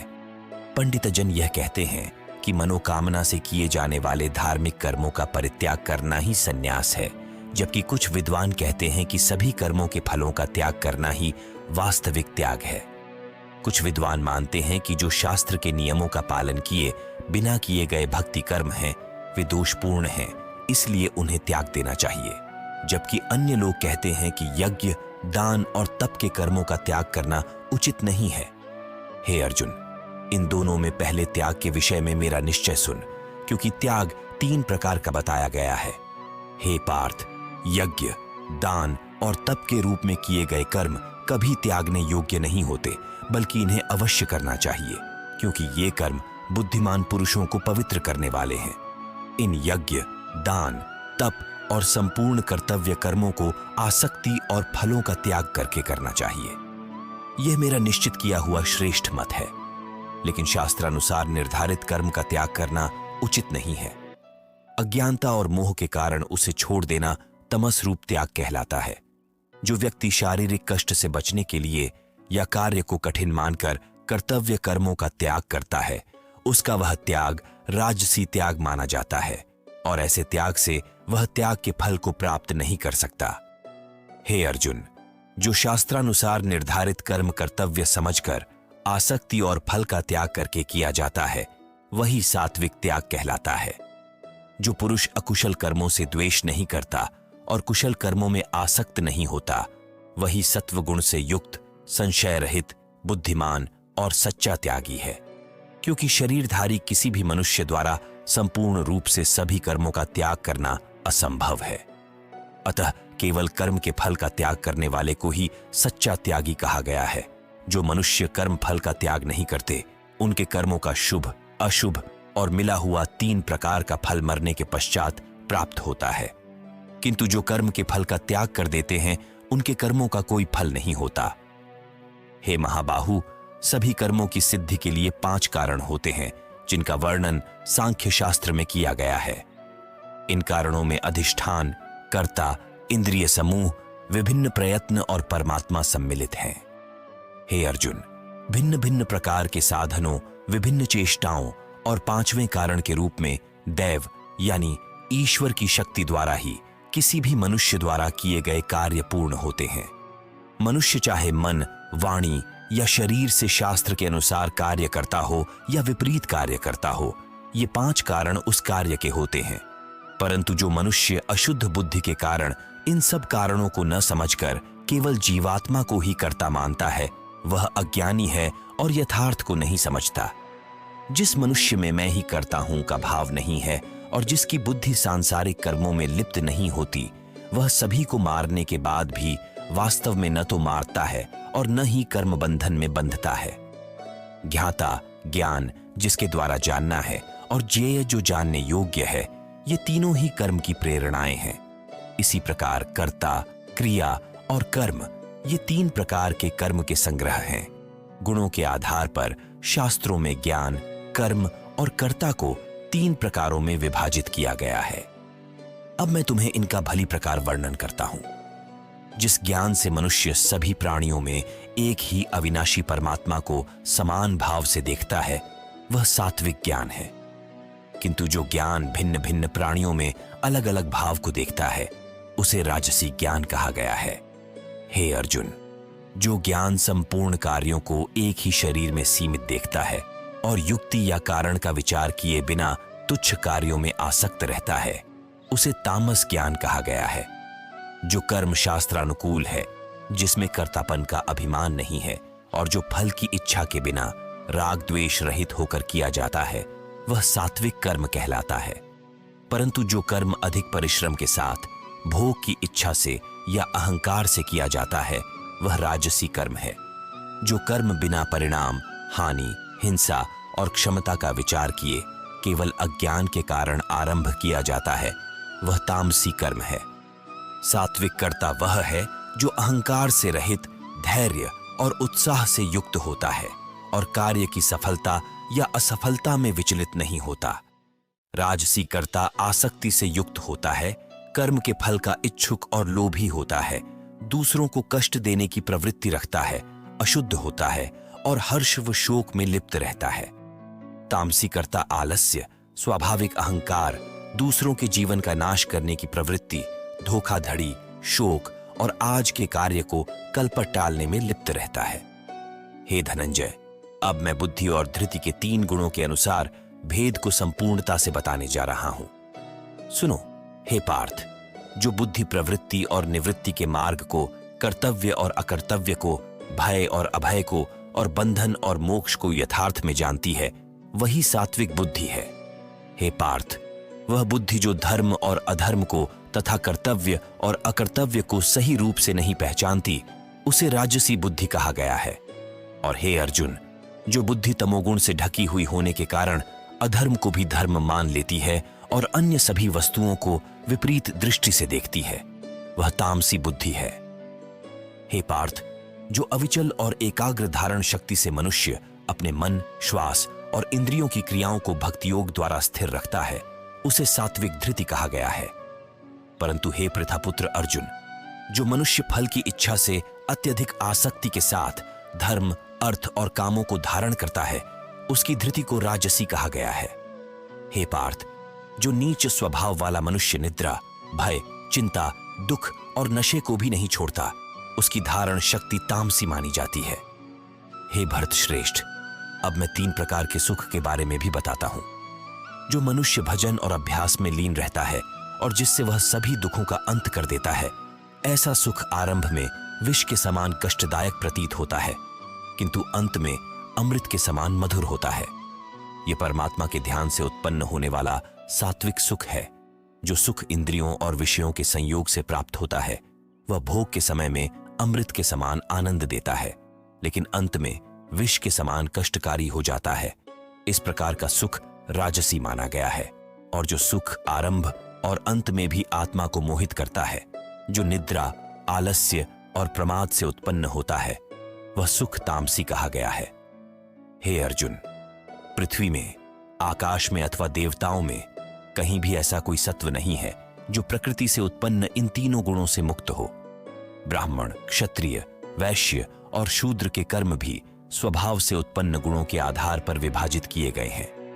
ब्राह्मणों के कर्म में शांतिपूर्ण जीवन जीना, सत्य का पालन करना, इंद्रियों को नियंत्रित करना, धैर्यपूर्वक कठिनाइयों को सहना, बाहरी और आंतरिक रूप से शुद्ध रहना, किसी पर भी छलकपट न करना, क्षमा भाव रखना, मन, इंद्रिय और शरीर को सरल और स्वच्छ बनाए रखना शामिल है।